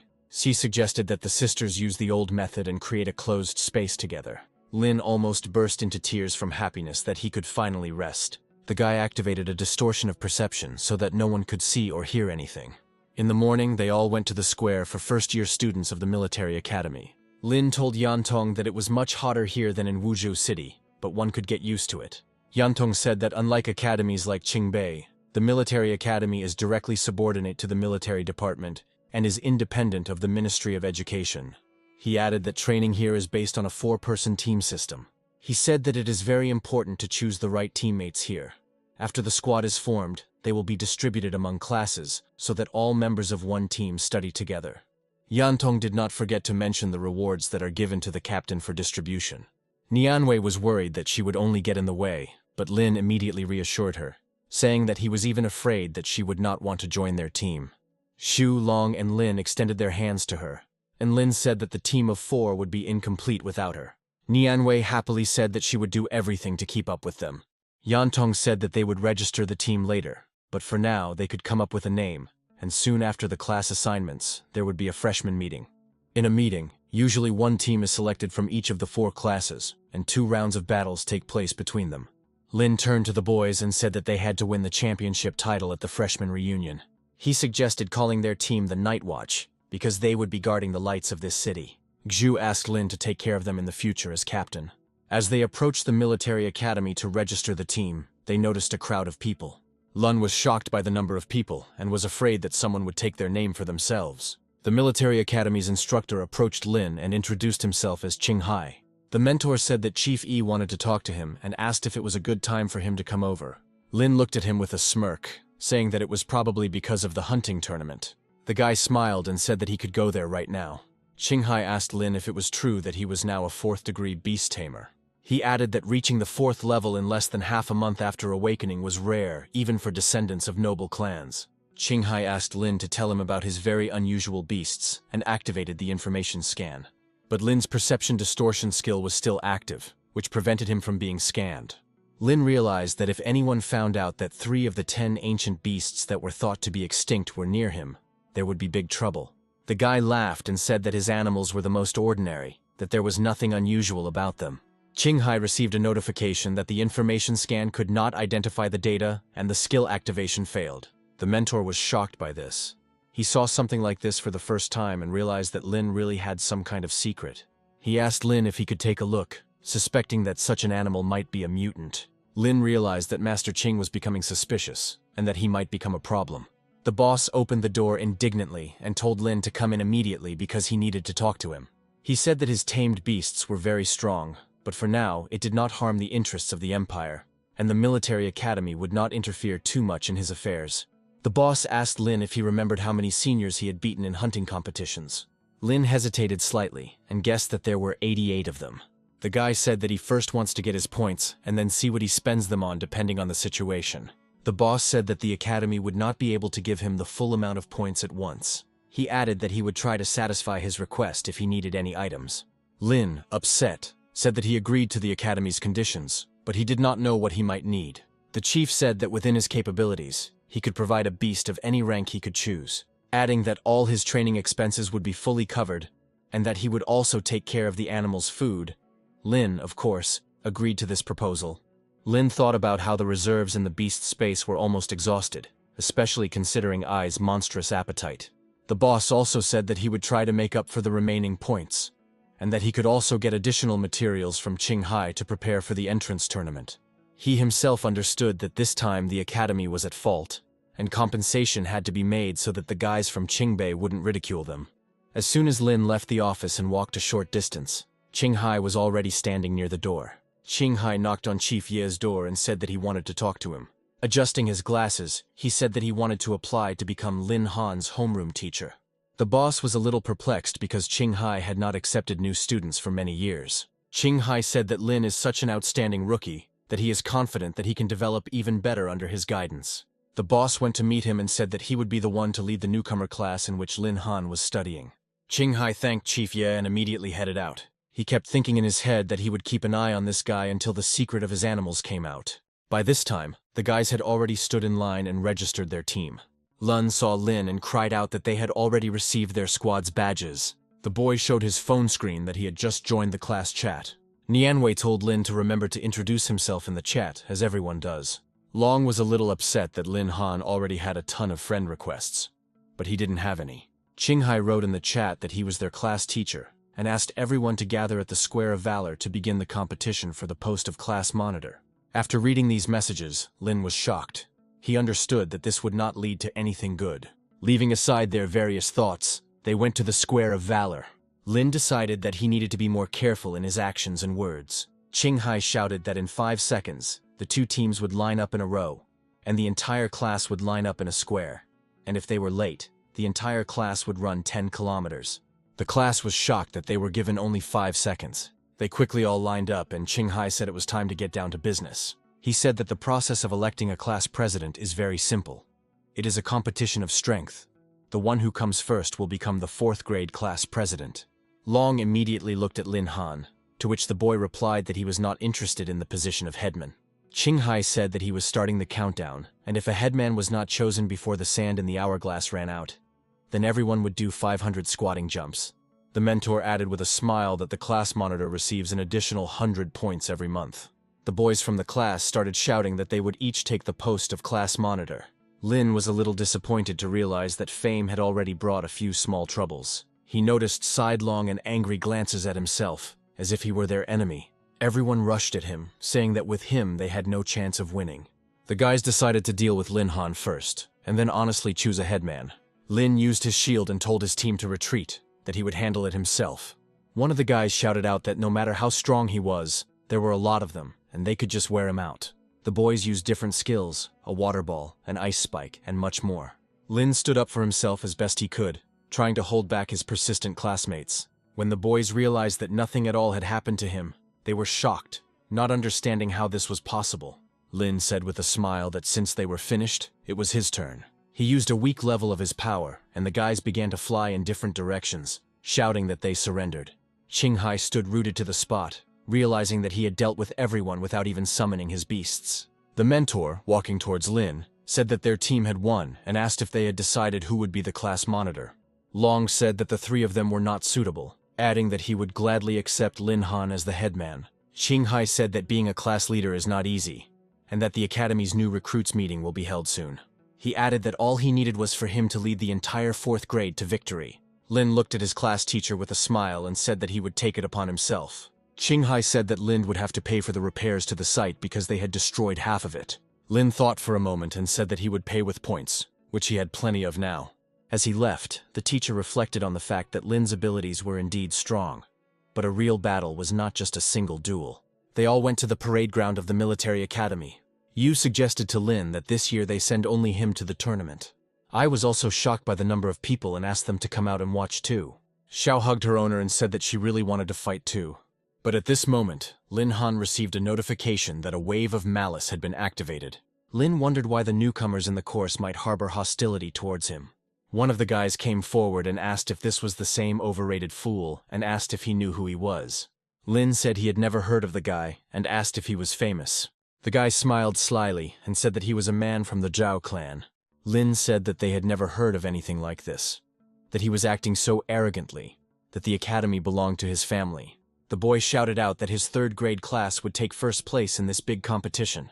He added that he had heard that Lin had distinguished himself in the novice hunting competition, and that sooner or later they would have to find out which of them was stronger.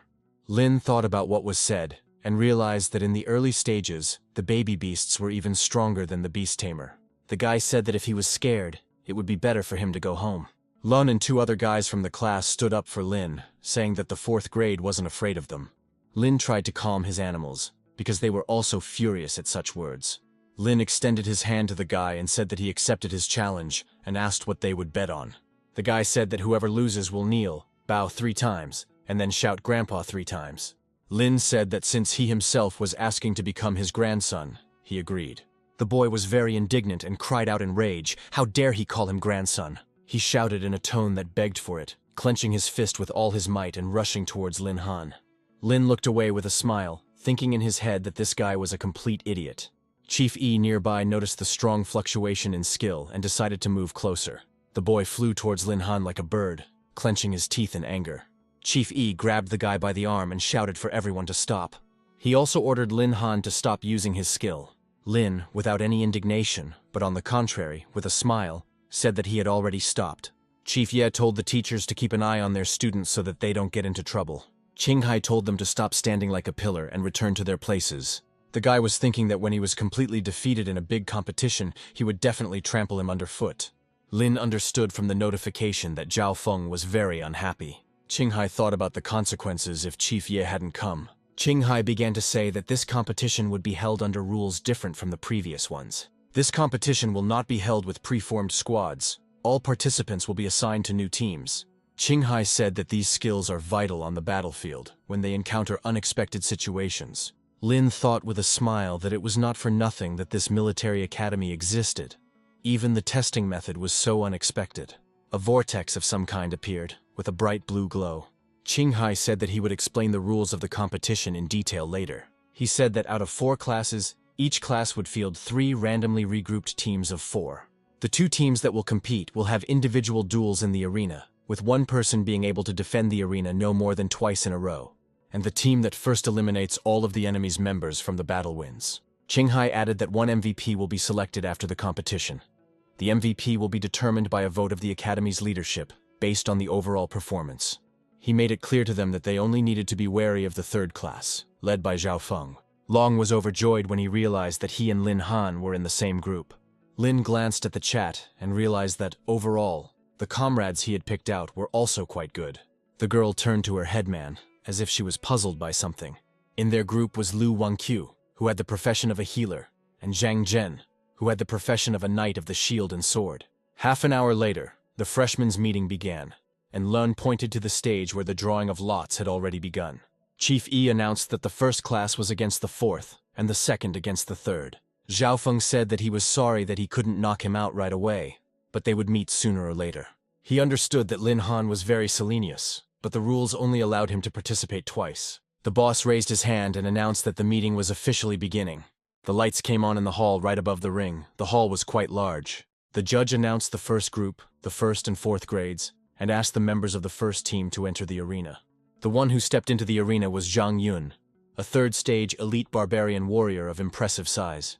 Lin looked at his team and said that he would be the first to win and teach the 1st grade a lesson at the same time. Long stood in front of Lin Han and asked him to let him test his opponent's capabilities first. He turned to him with a more serious expression and said that he could trust him. Long and Zhang Yun were already standing in the arena, and it was clear from their expressions that both were quite confident in themselves. Long introduced himself to the enemy as a 3rd-rank berserker warrior. He said that Zhang was no match for him. The referee shouted that the fight had begun, and the hall fell into deep silence. Zhang shouted for Long to catch his hammer blow, but the boy deftly dodged it. Lin thought that they were both close combat fighters, but Zhang Yong had the advantage in strength. Lun flew at the guy, shouting for him to catch his sword blow. At that moment, Zhang Yong launched his hammer and shouted something unintelligible. There was a loud ringing sound as the sword and hammer hit each other. Lun didn't expect this guy to be so strong, as he barely lost his balance. He became even more angry, and decided that since force wasn't working, he would have to change tactics. Lun launched several more swords towards him using his skill. Zhang Yong was even a little scared, but he managed to dodge.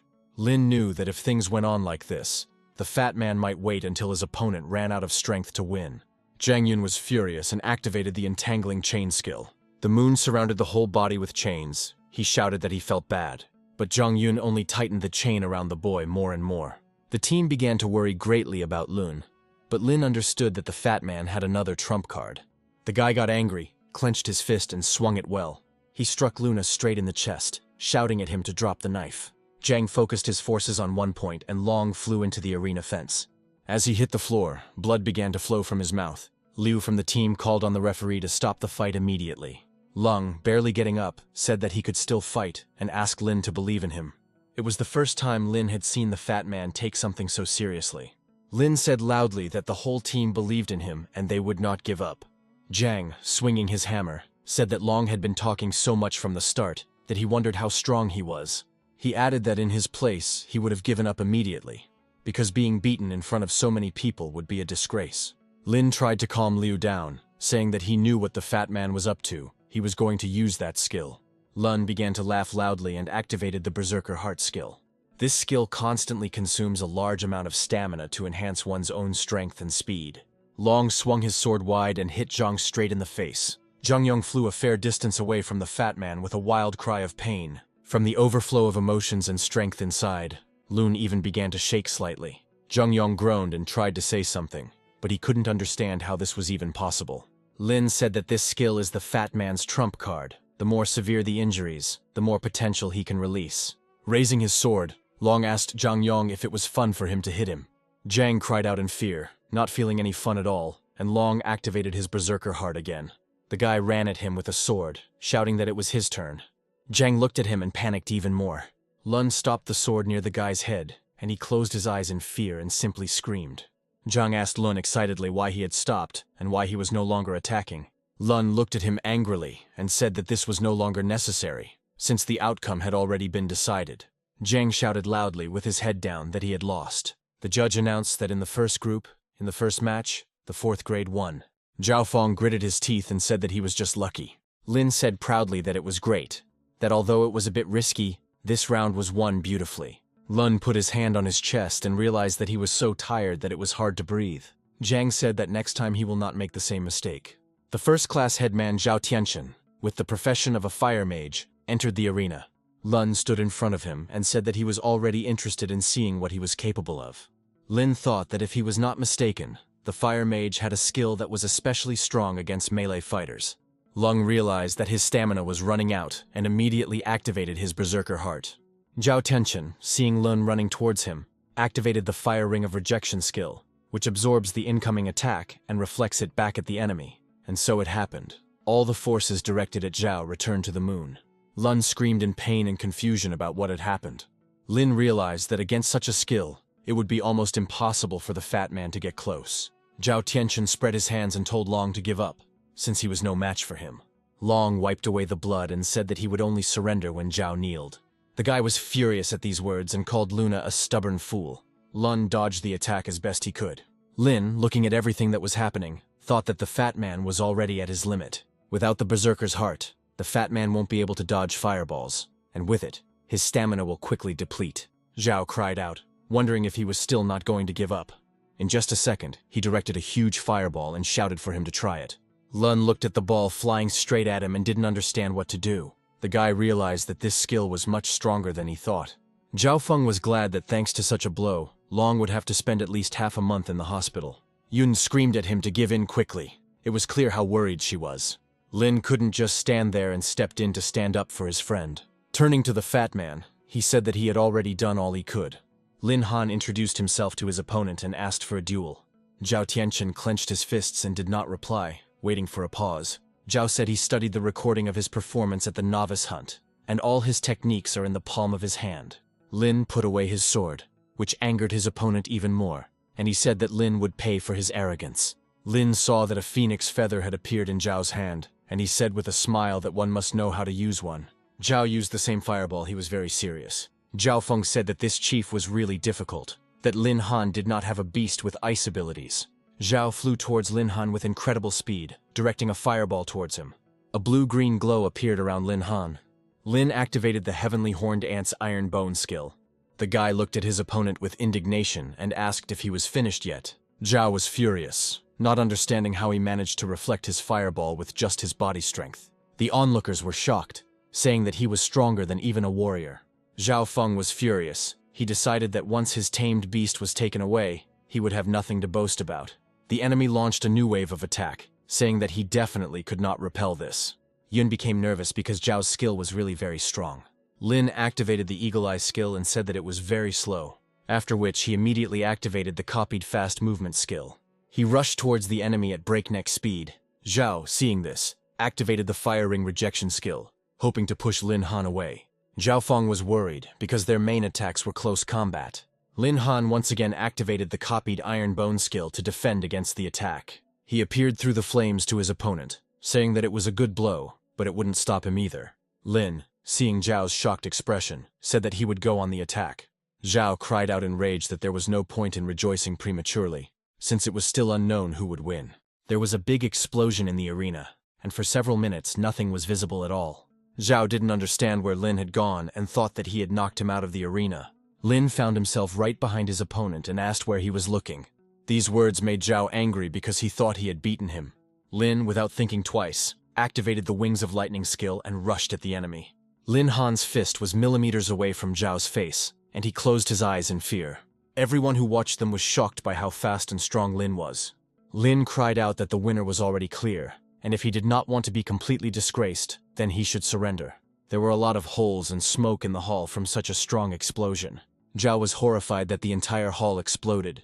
He did not understand where such a terrifying force came from. The guy realized that his strength was running out and fell to his knees with a crash. Zhao said hesitantly and barely audibly that Lin Han had won. Some of the spectators screamed with joy, while others were very indignant. One of the guys was terrified, not understanding whether they would even be able to win. Zhao Feng was glad that he could take Lin's beast back. Lin looked to the side and noticed Zhao Feng and thought for a moment. He looked around and asked if anyone else would fight. A deep silence filled the hall. Not a single sound was heard. Hearing this, Zhao Feng licked his lips, realizing that this was his special chance to take away all of Lin Han's strength. Lin Han was curious about what other evil plans this Zhao Feng was planning. The guy's thoughts were interrupted by one of the guys. He ran into the arena screaming. He started shouting at Lin not to get cocky and that he would be the one to defeat him. Lin activated the copied thunderstorm skill and said that he was too weak and there was no point in wasting time here. The guy clearly didn't like these words, and he rushed at Lin Han in a rage. Lin raised her hand up and lightning flashed in different directions. He shouted that he would not repeat it anymore, and it was time for him to leave. Lightning struck next to the guy, and he began to scream out of fear that he surrendered. The audience was shocked by what they had just seen, not understanding how this was possible. Everyone started running in different directions with screams. They were seriously scared. Zhao Feng and his friend stood rooted to the spot, growing increasingly angry at Lin Han. A man in the crowd shouted that Lin had intentionally caused the injury, and he demanded that the judge disqualify him from the competition. Lin said that his skill attacks randomly, and they were just unlucky, or they did something that would cause them to be punished by the heavens. The judge cried out that it was the Academy's fault, because they didn't think that a newcomer would be able to break through the protective barrier. He added that the competition is currently temporarily suspended, because the arena needs to be restored and security strengthened. Zhao Feng cried out that he did not agree, and was filing a complaint. The judge said that Zhao could complain to Ye's boss, but if he interfered with the competition again, he would immediately disqualify him from participating. Zhao told himself that he would make Lin Han pay dearly for today's humiliation. Lin spoke to the boys and asked them who would dare to go next. Yun said that the only one left in the first class was Lin Yue. She, like Yun, is a support class. Lin told Lun that sometimes girls fight harder than boys. The girls grabbed each other by the hair and began to pull with all their strength, without sparing. Lin Yue broke away and walked back with her head down. The girl screamed that she was the only one left in the first grade and that she had to win this fight. Lin Yue rushed towards Yun and shouted for her to prepare to attack. She lifted Yun above the arena, spending a lot of strength to do so. Blood spurted from the girl's mouth. She screamed in pain, but held on as best she could. Lin noticed that Lin Yue was already at her limit, and Yun still had some trump cards. Lin Yue leaned her hands on her legs and tried to catch her breath. She realized that she still couldn't defeat her with this blow, not understanding what to do next, because her strength was running out. Yun activated a healing skill that heals the target's wounds, and the effectiveness depends on the level of spiritual energy. Lin Yue flew straight towards her, her eyes filled with anger. The girl said with a smile that she had put a lot of skill into that blow, and that she no longer had the strength. Lin Yue asked indignantly what this meant and was hit. The judge announced that the 4th grade team won, thanks to the girls' efforts. Lun was overjoyed that their team had just won. Nianwei said that it was all thanks to Lin Han that the first-class elite fighters were focused on their match, and the rest of the opponents were not worth paying attention to. The judge announced that the 2nd class had surrendered, and that the 3rd class would face the 4th class in the finals. He added that the finals will begin in 24 hours, and all participants should prepare well. Zhao Feng decided that he couldn't just let them leave the arena. Lin decided that he could do whatever he wanted, since they would still accept the challenge. Zhao cried out that Lin Han had seriously damaged his hair, and he would not get away with it. Lin reiterated that it was an accident, and the judge had already made his decision, adding that if he disagreed, he should complain to the judge. Zhao activated the Ice Wolf skill. It looked quite impressive in size. He cried out that he didn't care about the judges, that it was Lin who had disgraced him in front of everyone. The boys were a little scared when they saw the wolf, but not Lin Han. Lin stared at Zhao and thought that this was his trump card. Zhao mockingly said that if he knew how to behave, then he just needed to stand up and repent on his knees before him and shave his head.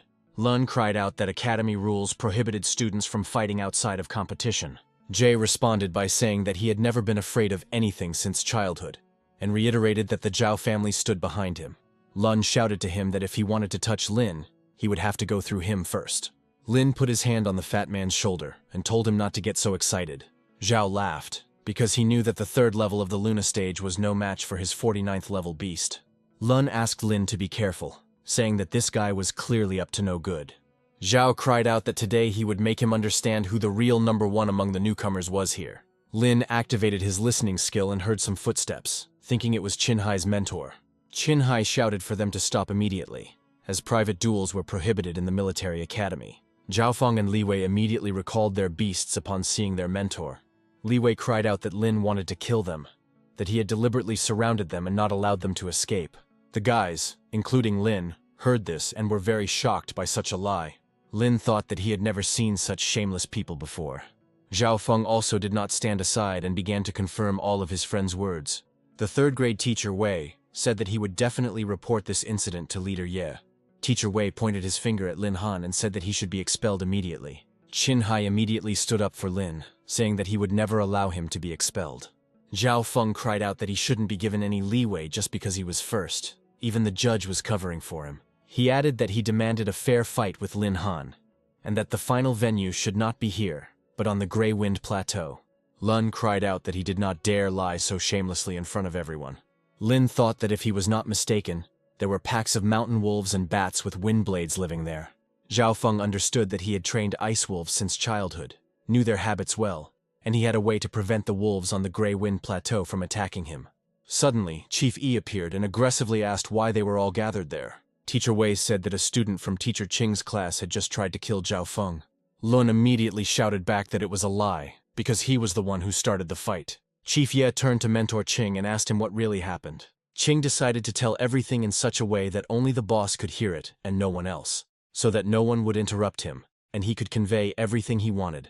The boss said that he had more or less figured it out, and both sides had their own truth. He added that competition leads to progress, and he agrees to move the final to the Grey Wind Plateau. But he will also change the rules of the final slightly. The boss said that at the first stage, the captains of each team will independently lead their teams to the competition site. Lin realized that judging by Zhaofeng's face, he was plotting something cunning again. Chief Yi announced that the competition would take place the following day as planned. The 4th grade went to the first-year training ground. Lin said that they were all 4th-class elites, and if they lost the finals, no one would tolerate it. The guy screamed that it was simply a shame to lose to this gang of hooligans. Lin suggested that they all train hard to be ready for anything. The guy said that their biggest problem was the lack of a coordinated attack, which could prove costly when facing the threat of high-level ferocious beasts. Lin released Ai and said that if they could withstand their combined attack, their strength would increase greatly. Ai had grown significantly in size and was waiting for her master's orders. Long and Nianwei asked with a nervous smile. Did he really think they could withstand their attack? Lin said that there were 7 of them, and they should not be unsure of themselves. The guy said that they should manage, that everything would work out for them, although he himself didn't really believe in it. He activated the shield and said that he would not hold back and would be careful. Lin activated the skill of enormous strength, iron bones, and shouted that he was attacking. He flew up and hung over the guy with the shield, ready to attack. The boy was shocked by Lin Han's strength and didn't know what to do. The boys decided to help their friend and rushed together towards Lin Han. Lin said it was pretty good, but he still needed to keep an eye on the trailer. Long cried out that this was all because Lin Han was too fast. The boy thought that he finally understood what Lin Han's opponents were facing. Yun decided to help her classmate and used her healing skill. Another guy asked him to cover, saying he was building up his strength for a powerful punch. A appeared before his eyes and didn't let him go anywhere. The guy ran forward to cover him. He activated the Light Shroud skill, which meant his own defense increased by 50%. The guy cried out that he had held out, and the rest was up to everyone else. AI understood that the master had forbidden her to use all her strength, and decided that she would use it sparingly. The guy flew back a decent distance, and I screamed in fear that she had really only hit him lightly. The boy, perplexed, said that he wouldn't be able to reach the headman from such a distance. I was right in front of him and was about to attack, but she restrained herself at Lin Han's request. Liu Sui activated the teleportation portal skill and appeared next to the tank. A stood there in bewilderment as to how they managed to pull this off. At this time, Long was next to Lin Han, and seeing the portal behind him, he started to run away. He shouted loudly for everyone to go back, but Lin didn't understand it at all. Turning back, he saw a tank that was already ready to fire. There was a powerful explosion, and Yun and Lun were barely able to stay on their feet from the shockwave. Everyone started jumping for joy, saying that Lin Han also had a day like this when he lost. Lin thought about how he didn't expect Liu Sui to be able to use spatial movement. Suddenly the boys' expressions changed, and they started screaming in fear. I ran after one of the guys, saying that he wouldn't leave just like that, because he had offended the owner. Lin Han smiled and told Ai to finish and come back. He said that everyone worked well together, even making him sweat a little. Lin also said that Sui was the best in this training and asked how he mastered the spatial movement skill. Sui said that this was his new acquired teleportation retinue. Lin chuckled and said that it was a pretty good item and it would be very useful in the final. Loon said that after the training he feels he has much better control over his strength. Qinhai watched all of this from the corner of the building, and he thought that if Lin could break Zhang Zheng's shield so easily, his pet was not at all simple. The second day had arrived, and Lin had already heard a lot of discussions about him. This year's freshman competition is quite unusual because Lin Han is at odds with the heir of the Zhao family. The first-year forum has been absolutely buzzing for the last few days. Everyone was talking about nothing else. Everyone was shocked that they were heading to the Grey Wind Plateau, because the local wolf packs and wind bats are not the easiest opponents. Zhao Feng said that Lin still had time to refuse. Otherwise, once they reached the plateau, he would not hold back. Lin told him to watch his dirty mouth, otherwise he would have to go to the barber again. These words made Zhao very angry, and it felt like even Chief Ye's presence wouldn't stop him. Chief Ye shouted for everyone to be quiet as he declared the official start of this year's rookie competition finals. He said that in the first round, the class leaders of each class lead their teams to the competition site. Those who do not arrive within half a day are considered eliminated and will not be allowed to participate in the second round. 2 teams successfully arrived at the Grey Wind Plateau, with the third-class team even lagging slightly behind. Loon said that in half an hour of driving they had not yet encountered a single animal. Lin said that since the academy had chosen this location for the first test, reaching the destination would not be so easy. Level 45 plain wolves appeared on the horizon, which left Lin Han very surprised. Qinhai said that this was just an ordinary pack of wolves. There was no need for them to interfere. Lin shouted at them all to be careful and keep an eye on the time, and if they needed help, they should call him at any time. There was a strong and fairly fast attack, and there were many explosions all around. The third-grade team was also attacked by a pack of wolves, but they did not understand what to do and asked the headman for help. The boy cried out that he didn't know where the headman had gone and that there was no need to panic. One of the wolves stopped and was not going to attack anyone else. Zhao Feng used a family artifact, namely a bait bone, after which these beasts no longer attacked him. A scroll of imprisonment has been added that allows the user to forcibly enter into a contract with one tamed beast. Jay realized that all he had to do now was wait for Lin Han to lose to these wolves, and then he could take advantage of the opportunity to forcefully enter into a contract with his pet. The fourth-grade boys skillfully attacked a pack of wolves and did not let them go any further. Lin said that this was all the result of his own efforts, but the third class was in a panic. They shouted for the wolves not to come near them and asked for help. Suddenly, a strange sound was heard, and a green glow appeared from somewhere in the sky. The boy looked up and saw a girl named Jaime above his head. She landed deftly on one knee, and everyone fell silent and seemed to be holding their breath. Jaime, a first-year student from the third class, was an archer, and asked the boy if he could stand up. Lun said that this girl looks cooler than that dumb headman. Lin, looking at her closely, realized that her strength was at least at the peak of the third stage. Zhao Feng didn't expect this development and sat on the ground, surrounded by wolves. Lin spotted the Wolf King on the hill and told his boys to retreat. It was indeed the king of the plateau wolves. Its level was 50th. Zhao Feng realized that the pressure from the plain Wolf King had allowed them to resist the bait bone. She rushed to his class, screaming for them to save him. Jaime told the chief to help her hold off the pack, because her skill needed time to build up its strength. The guy just ran past, saying that he couldn't do it and would leave it all to her. The Wolf King was already very close to Jaime. The girl was looking straight at him. Qinhai said that if they didn't intervene now, it would be too late. Lin decided to intervene and help. He activated the lightning strike skill, and then a huge force. He managed to hold the wolf back and shouted at Jaime to get out. Jaime sat rooted to the ground. The blow was very strong and it was difficult to move. The wolf fell to the ground with a wild roar, causing the ground to shake underfoot. Jaime asked why he saved her, since the third and fourth classes had been enemies for a long time. Lin said with a smile that his feud with their chief was none of the others' business. The wolves surrounded their king, not understanding what to do next. Seeing a lot of blood, they ran in different directions, howling loudly. Jaime hesitated slightly and barely audibly thanked Lin Han for saving her. Lin said that it was nothing, and after the competition she could go to the school medical center to have her hidden wounds checked. Zhao Feng was angry that she went to seek help from Lin Han instead of handling it herself. Teacher Wei thought that Lin Han had originally wanted to kill Zhao Feng, but was now pretending to be his savior. Lin Han received a notification that a silver wolf bone decoy item had been discovered.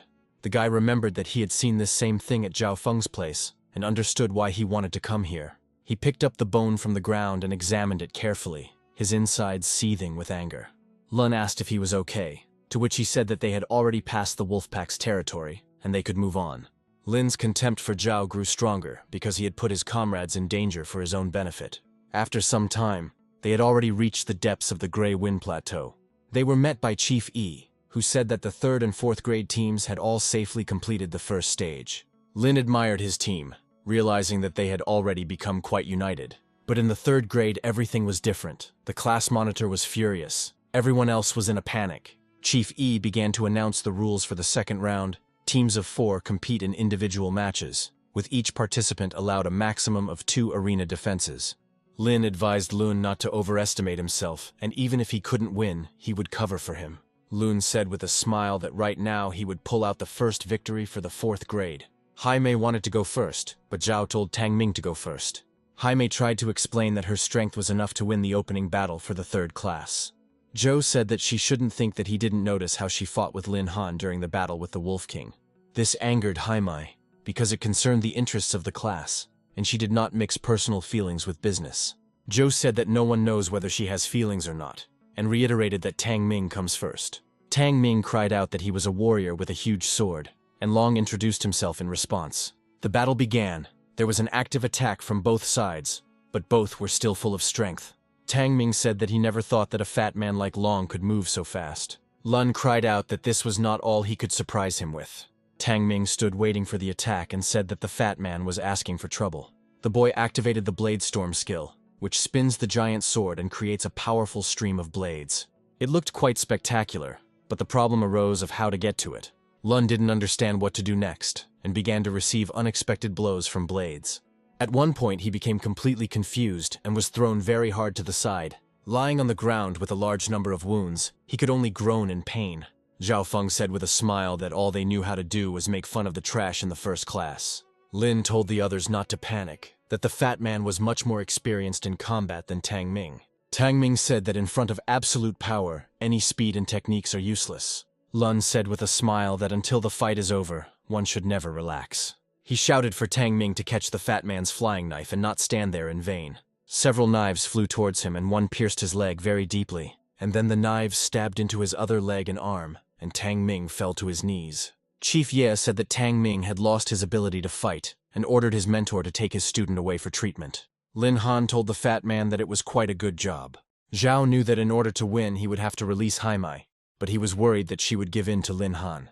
The guy pointed menacingly at the girl and said that she was next. Jaime said that at first she wanted to fight for the sake of the class, but Zhao accused her of betrayal, after which she said that she did not intend to serve him. Zhao said that it was not her decision whether to go out or not. He began to threaten that the Zhao family only had to lift a finger, and her brother would be expelled on the spot. Jaime, in desperation, asked them not to touch her brother and said that she would carry out this fight. Long wondered if this was the beauty Lin Han had saved and suggested exchanging contact information. The girl introduced herself as Jaime, a 3rd-class archer. Watching what was happening, Lin felt that Jaime's strength was stronger than the fat man's. But one of them is a marksman, and the other is a close combatant. If the fat man can get close, there might still be a chance. Jaime fired a pursuit arrow, which fired an arrow with a homing function. The further it flew, the more damage it did.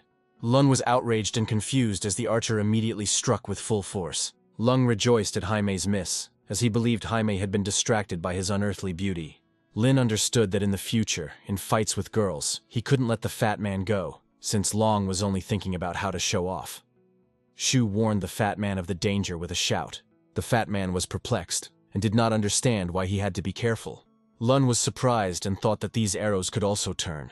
The fat man's sword fell to the ground with a loud clang. The fat man was greatly surprised by the archer's immense strength, which was confirmed by her numb hand. Jaime focused all her attention on the fat man, gathering all her strength to attack.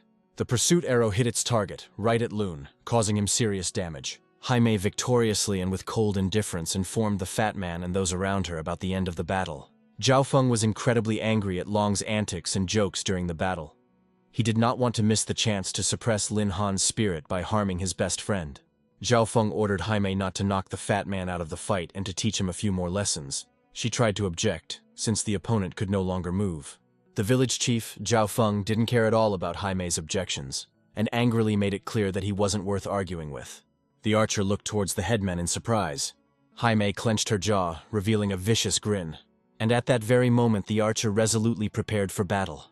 The archer, apologizing for the forced continuation of the fight, angrily pulled the bowstring to launch the pursuit arrow. Lun gripped the hilt of his sword tightly and activated the berserker heart skill. The fat man angrily and carelessly reminded Jaime that Lin had saved her, but the girl had turned out to be ungrateful, and also emphasized that he did not need her leniency. Lun rushed towards the archer with anger and incredible speed, and the boy dealt Jaime a powerful blow, but the archer deftly jumped away from the fat man's sword. Zhu was jubilant as the fat man had managed to break through into close combat. But Lin did not share her joy. Long's chances of winning had dropped to 30%. Lin also emphasized that the fat man's skill gave him a boost to all characteristics. But despite his attack, Jaime still dealt with it easily. During the battle, the archer had a grin on her face and managed to deftly avoid the blow. The girl instantly pulled the bowstring and fired an arrow at the enemy. Sure enough, the arrow hit Luna, cutting his cheek, and then the fat man realized that things were bad for him. Lung let out a loud cry of pain as he dropped his sword, his arms and legs damaged by the pursuit arrow. Jumping to the side, Jaime fixed her gaze on Luna. Lin shouted angrily at the fat man, beads of sweat appearing on his face from nerves. On the other hand, a satisfied Zhao Feng shouted at Jaime to keep shooting until Lun became like a hedgehog. And again, apologizing, the archer shot at the fat man. Lun screamed at the top of his voice as the arrow struck his body again. Lin shouted at the top of his lungs for the fat man to stop resisting and finally admit his defeat. Chief Ye stated that the poison had begun to spread, and it seemed like the fat man couldn't even speak. Chief Ye declared Lun Tianjiao immobile and awarded the victory to the third class. Shu angrily said that she would fight next and vowed to return to Jaime all the blows that the fat man received. Lin stopped Shu with a gesture and said that he would fight himself, since Shu was no match for her. The boy came out and introduced himself as the third-class headman, Beast Tamer Lin Han, and accepted the challenge to a fight. The archer introduced herself again as third class, Jaime. Jaime didn't hesitate for a second and shot an arrow at Lin, suggesting they finish it all quickly. But then Lin shouted out Ai's name, and a huge ant appeared, taking the arrow on itself, protecting the boy. The archer noticed that the ant was a strong and ferocious beast, and believed that it was Lin Han's trump card. Those watching the fight showered Jaime with barbed remarks, calling her all sorts of names. A smug smile played on Lin's face. Only after trying it did the archer know whether it was a trump card or not. Jaime took aim and fired another pursuit arrow at the enemy. Once again, the arrow was blocked by a giant ant, protecting its owner. Lin Han assured Ai to leave him to deal with the archer himself, as Jaime wouldn't be able to withstand even one blow from her. Lin ran towards the archer with incredible speed. He then copied the skill, enormous power, and the skill change was activated. Jaime was shocked by the speed of Lin Han's movements. Seeing Lin Han's fist in front of her face, the archer closed her eyes and only had time to think that after such a blow, everything would be over. Jaime opened one eye and couldn't understand why there was no blow. But surprise paralyzed the archer, as Lin's fist was still a few centimeters from her face, and Lin stood there grinning contentedly. Still with a smile on his face, Lin said that after such a blow, the archer would either die or be seriously injured, and he thought that the academy would not want such an outcome. And the victory was immediately awarded to Lin Han. Jaime was shocked, but Lin accepted the victory with satisfaction. Still perplexed, the archer asked why he hadn't struck, since she had wounded his comrade. Before Lin and Jaime's fight, Lun told Lin that the archer had fired unpoisoned arrows at him. While they had initially hurt, they had merely paralyzed his body, causing only superficial wounds. Smiling, Lin asked Jaime if she had injured the fat man, but he had other information. The archer admitted that she did not want to harm the fat man, and then hesitated. But Lin guessed that the archer had her reasons. With a smile, Lin guessed that the reason was the threats from the overbearing class president, Jaime. The archer remained silent as the situation spoke for itself. Afterwards, Lin said that in this situation, it was not Jaime who should have been hit, but the one who used his comrades as a tool to vent his anger. And after that, in anger, he challenged the third-grade class leader, Zhao Feng, to a duel. The surrounding crowd was shocked by the news about their chief, and Zhao Feng was simply seething with anger.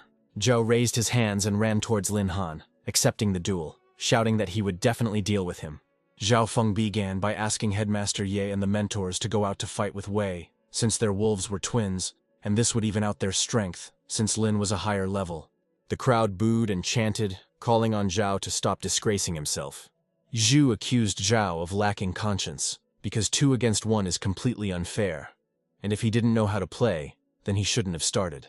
The military academy's mentor considered Zhao Feng's request reasonable, as Li Wei and Zhao Feng had formed a special alliance contract in their childhood, and had simultaneously tamed 2 Ice Wolf brothers. However, Qinghai found the request unreasonable and wanted to hear what Lin Han himself would say about it. Director Ye reminded Zhao that this was a personal fight, and that demands of this kind violated the rules, and Lin had the right to refuse. Lin smiled slyly as he thought about the possibility of defeating 2 opponents at once. Lin Han stood relaxed, his hands in his pockets, and challenged the 2 scumbags to a fight. After Lin Han's words, 2 ice wolves appeared. Zhao Feng and Li Wei were very arrogant, ridiculing Lin Han's courage and asking him to kneel down and bow so that they could spare his life. The atmosphere between the opponents heated up at an incredible speed. The ice wolves and their tamers were ready for battle. One of the mentors suggested that Lin Han apologize to Zhao Feng, otherwise he would lose more than he gained. Although there was nothing to apologize for, he had done nothing wrong. The teacher said that Zhao Feng had the Zhao family behind him, and also had good connections with the Magic Association. And if Lin Han was smart, he should know who it was better not to quarrel with. Qinghai did not understand the other teacher's position, and asked him why teach and educate if the teacher would advise people to bow their heads because of someone's powerful position. Zhao Feng sarcastically ordered Lin Han to immediately kneel before him and hand over his tamed beast, and then he might spare him. Lin Han's beasts, as soon as they heard the conversation, also instantly became angry. Their facial expressions clearly showed it. I was at the limit of anger and shouted out words that Zhao was not worthy of such a thing at all. Tianhu fiercely asked her master for permission to teach Zhao Feng a lesson. Xiao furiously vowed to burn Zhao Feng with the phoenix flame. Lin Han gently stroked his beasts' heads to calm them down, and told them that they shouldn't be angry because of such a bastard. Lin Han sarcastically remarked that Zhao Feng and Li Wei were quite impudent, and one might think that they were actually worth something. Zhao Feng and Li Wei boiled over with anger in a second and began to attack Lin Han. 2 furious ice wolves rushed out to attack Lin Han. At this moment, Lin was completely calm and focused. This was evident from his confident stance. Zhao Feng was incredibly happy, thinking that his ice wolf had frightened Lin Han and he was afraid to attack. In an instant, Lin Han's beasts transformed into their animal selves, ready to protect their master. Lin Han's confident stance, arms crossed over his chest, and the fierce gaze of his beasts all indicated that he was seriously prepared for battle. Lin Han's beast did not hesitate to engage in combat with Zhao Feng and Li Wei's 2 ice wolves. In the fight, the ice wolves took a beating, as if a steamroller had rolled over them. Li Wei was simply dumbfounded. Their beasts were suppressed, and he demanded that young Master Zhao call them back. However, Zhao did not even want to think about admitting his defeat in front of Lin Han. But Li Wei tried to reason with him that now was not the time to think about pride, and that he needed to save the beasts before they themselves came to an end. And then I loudly and furiously called on the others to attack. I used a tremendous amount of force, causing the ice wolves to be thrown back with an incredibly strong force. Afterwards, Xiao and Tianhu joined the attack, using Phoenix Flame and Thunderstrike respectively. On the enemy side, 2 devastating explosions of fiery and purple colors were heard. The crowd was wild with joy as they watched the battle unfold, and Lin Han destroy everything. The teacher was extremely angry with Lin Han because he had gone too far. But Teacher Qing did not see anything special in this. It was just that Lin Han had miscalculated his strength during the battle. The teacher was angrily perplexed, because these 2 ice wolves were raised by the Zhao family, who put all their efforts into them, and now they were destroyed by Lin Han, and the Zhao family will not forgive him for this. Teacher Qing frowned and said sternly that this was the official tournament of the military academy, and Zhao Feng lost because he was weaker. And if the Zhao family dared to cause a scandal, it would be an open violation of the academy rules and a challenge to the academy's authority. Zhao Feng and Li Wei were both furious and shocked that Lin Han would dare to do such a thing. There was a satisfied smile on the faces of Lin Han and his beasts, and Lin couldn't understand why Zhao was showing off so much if they were weak with Li Wei. Zhao was furious and threatened to kill Lin Han for destroying his beast. Afterwards, Zhao Feng furiously ordered the 3rd class to unite and kill Lin Han. However, the 3rd class refused to attack Lin Han, as it would be shameful, because Zhao Feng lost, not hesitating to go out 2 against 1, and now he ordered others to fight. Zhao was simply torn apart by the third class's disobedience. How could they disobey him? Lin Han smiled contentedly. He was amused by the situation. No one listened to Zhao Feng, and he looked like a clown. But Zhao Feng wasn't going to give up easily, and he had an item that he was going to use to finish off Lin Han. And this item Zhao had turned out to be the Scroll of Sealing. Lin was stunned, assuming that this was the trump card that Zhao wanted to use to take the beast away from him. Teacher Qing was equally stunned, as it was a forbidden scroll from the Magic Association, and he didn't understand what Zhao was planning to do. Meanwhile, Lin Han decided not to waste a second and attacked Zhao. Lin Han activated Skill Change, then Skill Copy, activating Immense Strength. Lin slowly leaned over and reached out his hand towards the forbidden scroll. Han looked at the scroll in his hand with interest, and decided that he would put it in his inventory for now and study it later.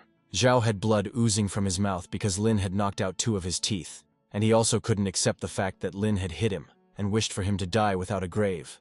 Director Ye stopped Zhao Feng, since it was he who started the chaos, and asked him not to go too far. But then Lin froze in surprise, seeing something to the side. In an instant, dust rose and the air around seemed to vibrate. It turned out that a large number of wind bats were approaching the academy. Director Yi confirmed that this was a migration of a flock of wind mice, and called on everyone to prepare for battle. The teacher called the third class and ordered them to take Zhao Feng aside. Teacher Qing pointed his finger at Head Ye in a certain direction with a horrified expression, asking him to look there. Among the flock of wind bats, a militant girl with red eyes, elven ears, and horns on her head appeared. Head Ye couldn't believe his eyes. He couldn't believe that this was the Night Queen. And the shocked Teacher Qing said that this was a legendary king-rank beast, extremely rare, and among the tens of thousands of wind mice, only one could evolve into the Night Queen. A worried Director Yi, looking at the danger notice, doubted his ability to deal with the Night Queen.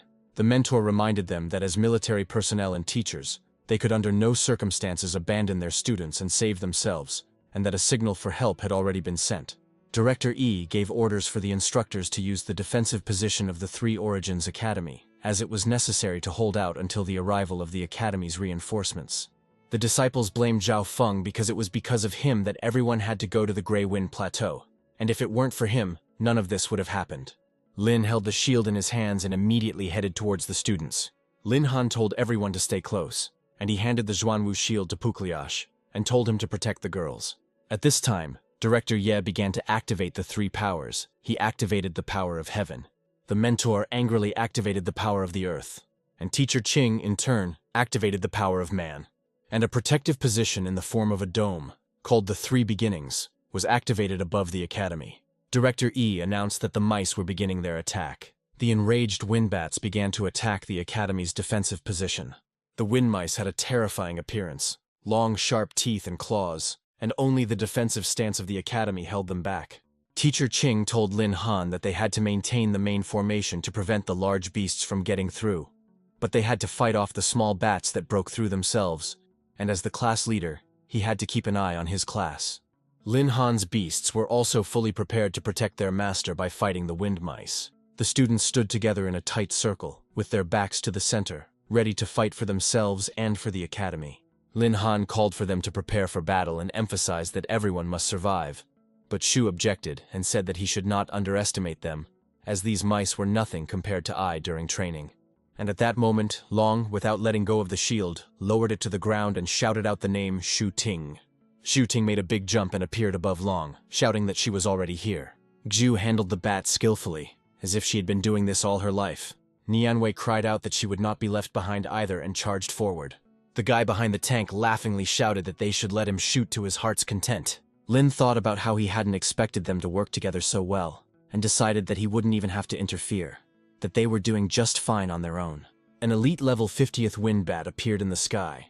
The boys were shocked by the strong gusts of wind, which were difficult to cope with. Lin Han received a notification that this was an elite quest to eliminate 10 elite wind bats. The guy released the animals and said that he was really counting on them. Zhao used her Phoenix Flame, channeling the average power of her strength. Tianhu joined her and immediately used her Thunderstrike. A powerful tornado of lightning, flames, and sand appeared.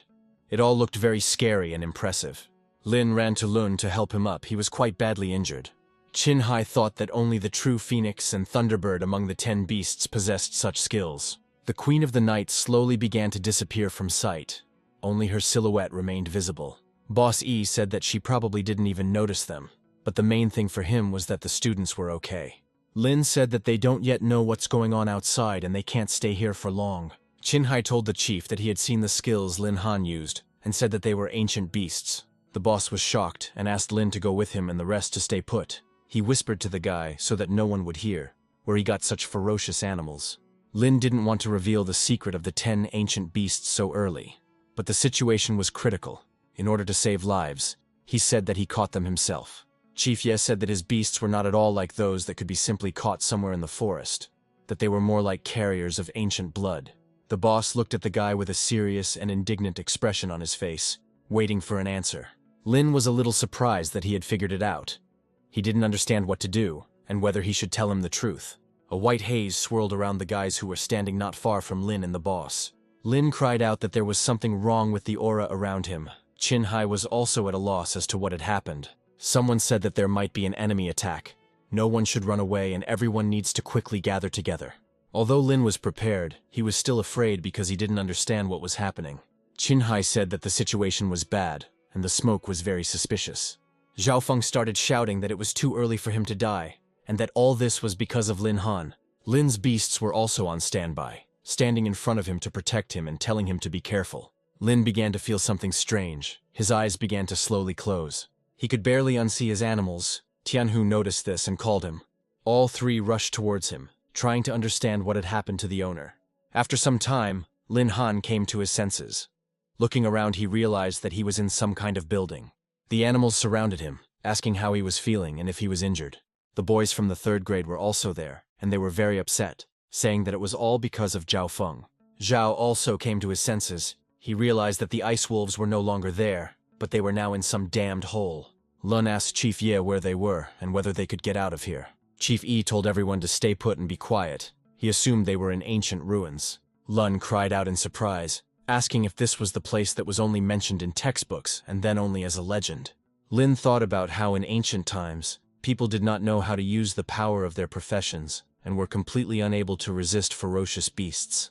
And later, ruins emerged from the spatial rifts, obeying their own laws. Those who passed their tests received enormous experience and treasures, and it was thanks to this that people were able to resist the ferocious beasts.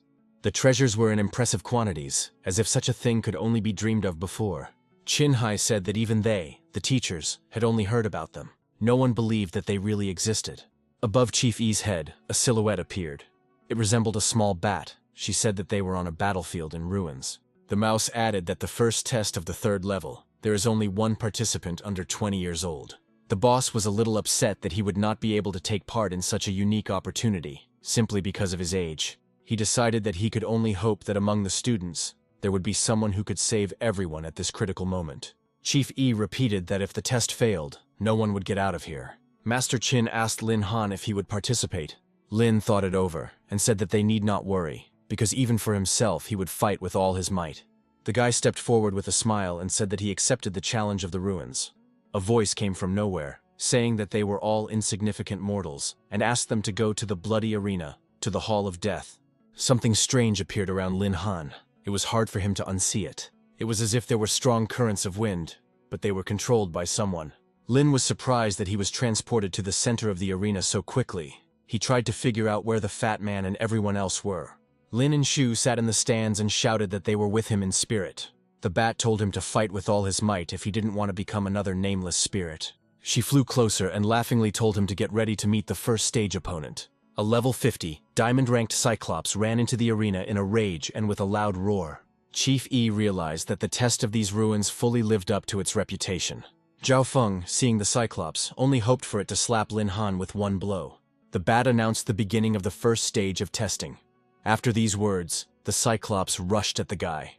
Lin summoned Ai, who appeared and said that she had just leveled up and was eager to test her strength. Ai activated a huge force, directing it straight at the Cyclops. The Cyclops raised a bat with nails in his hand and defended the attack, squealing in anger throughout the arena. Ai was surprised by this. She said that she didn't expect him to be so strong. The Cyclops screamed throughout the arena. The sounds were terrifying, but there was no turning back.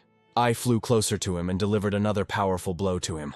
The attack was swift and powerful, which the Cyclops was unable to withstand and fell into the arena. Lin Han received a notification that the first stage of the Dune Ruins battlefield had been completed. for which he received 500 points.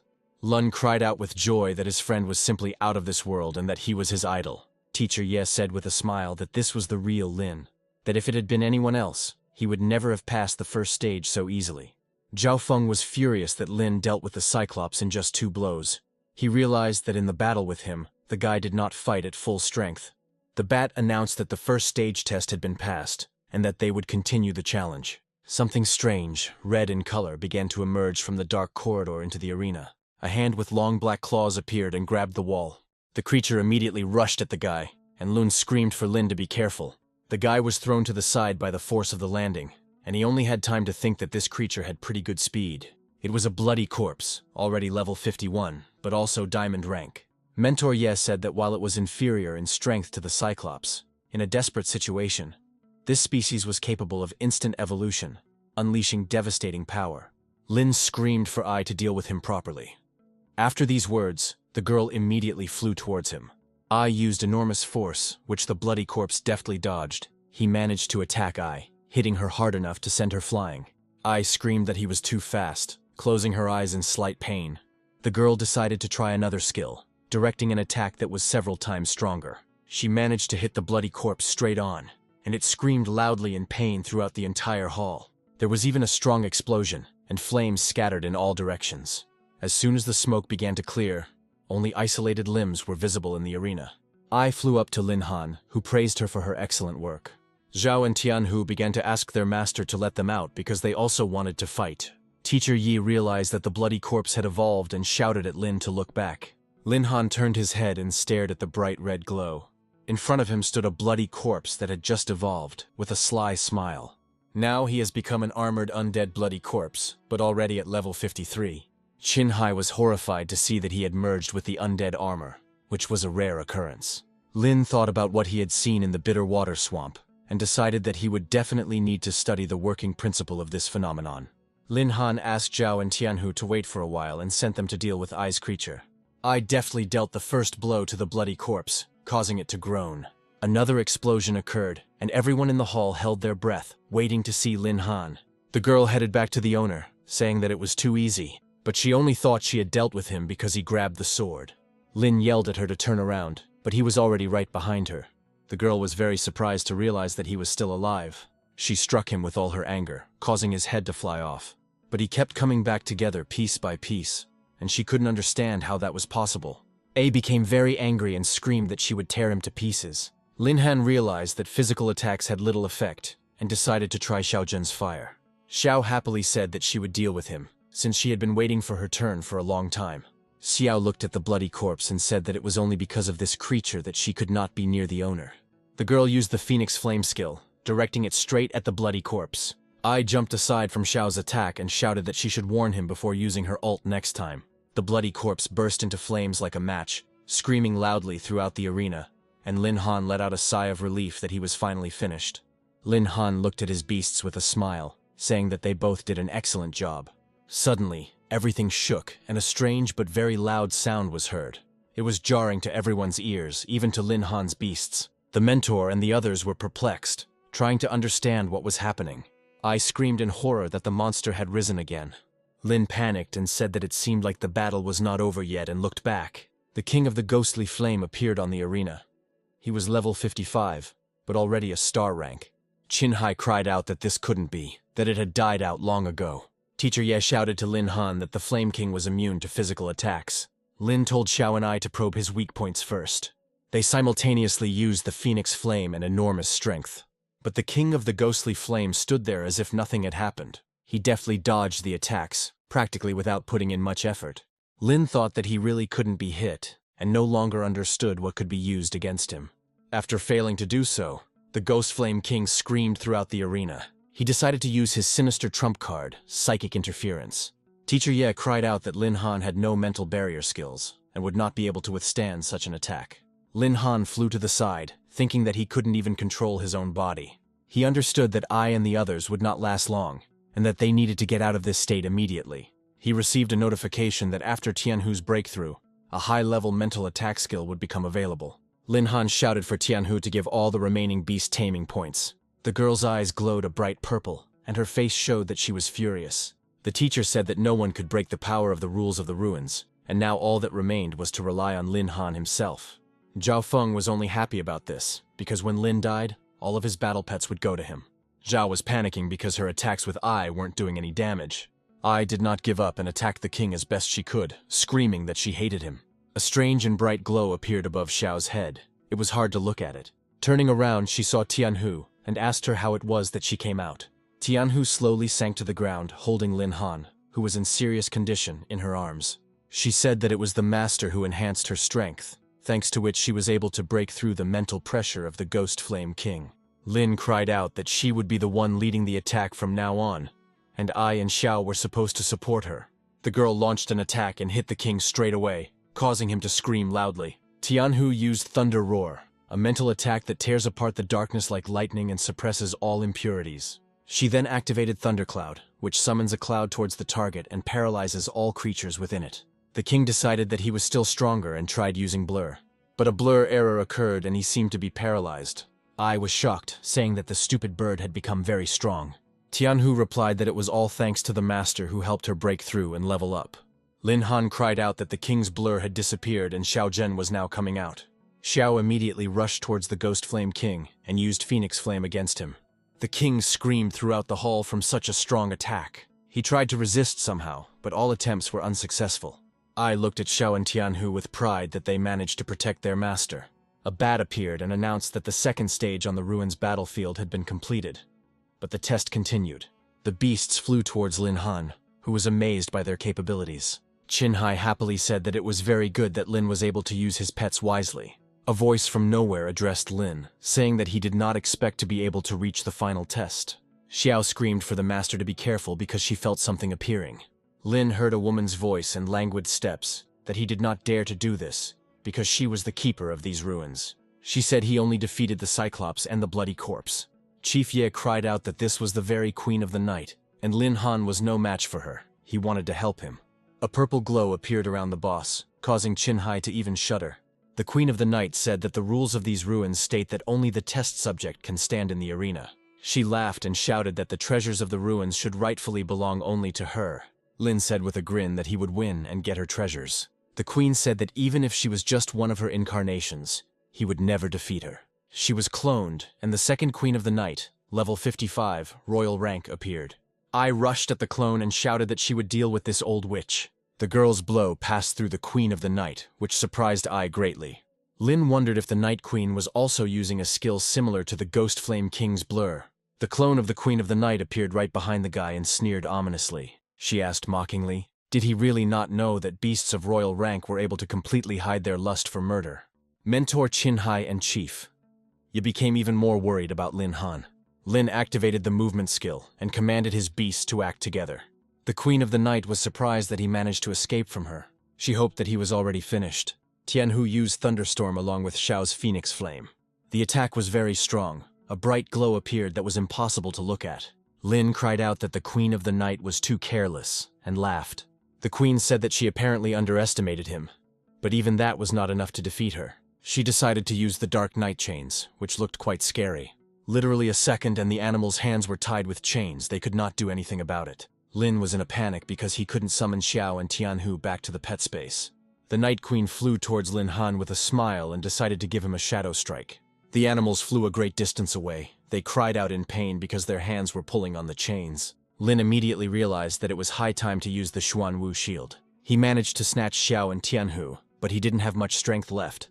The queen said he was quite lucky, but what he had in his hands was not the real artifact. Lin thought for a moment and decided that there was no point in holding back any longer. The boy activated the fusion of skills to finally defeat the Queen of the Night. It looked very powerful, as if all possible powers were appearing from Lin Han. Particles of various colors were flying around him, and it felt like even Chief Ye could sense his strength. Lun was shocked by what he saw. He only realized that his strength was growing before his eyes. Qin Hai said that he couldn't even comprehend what Lin's strength level had become.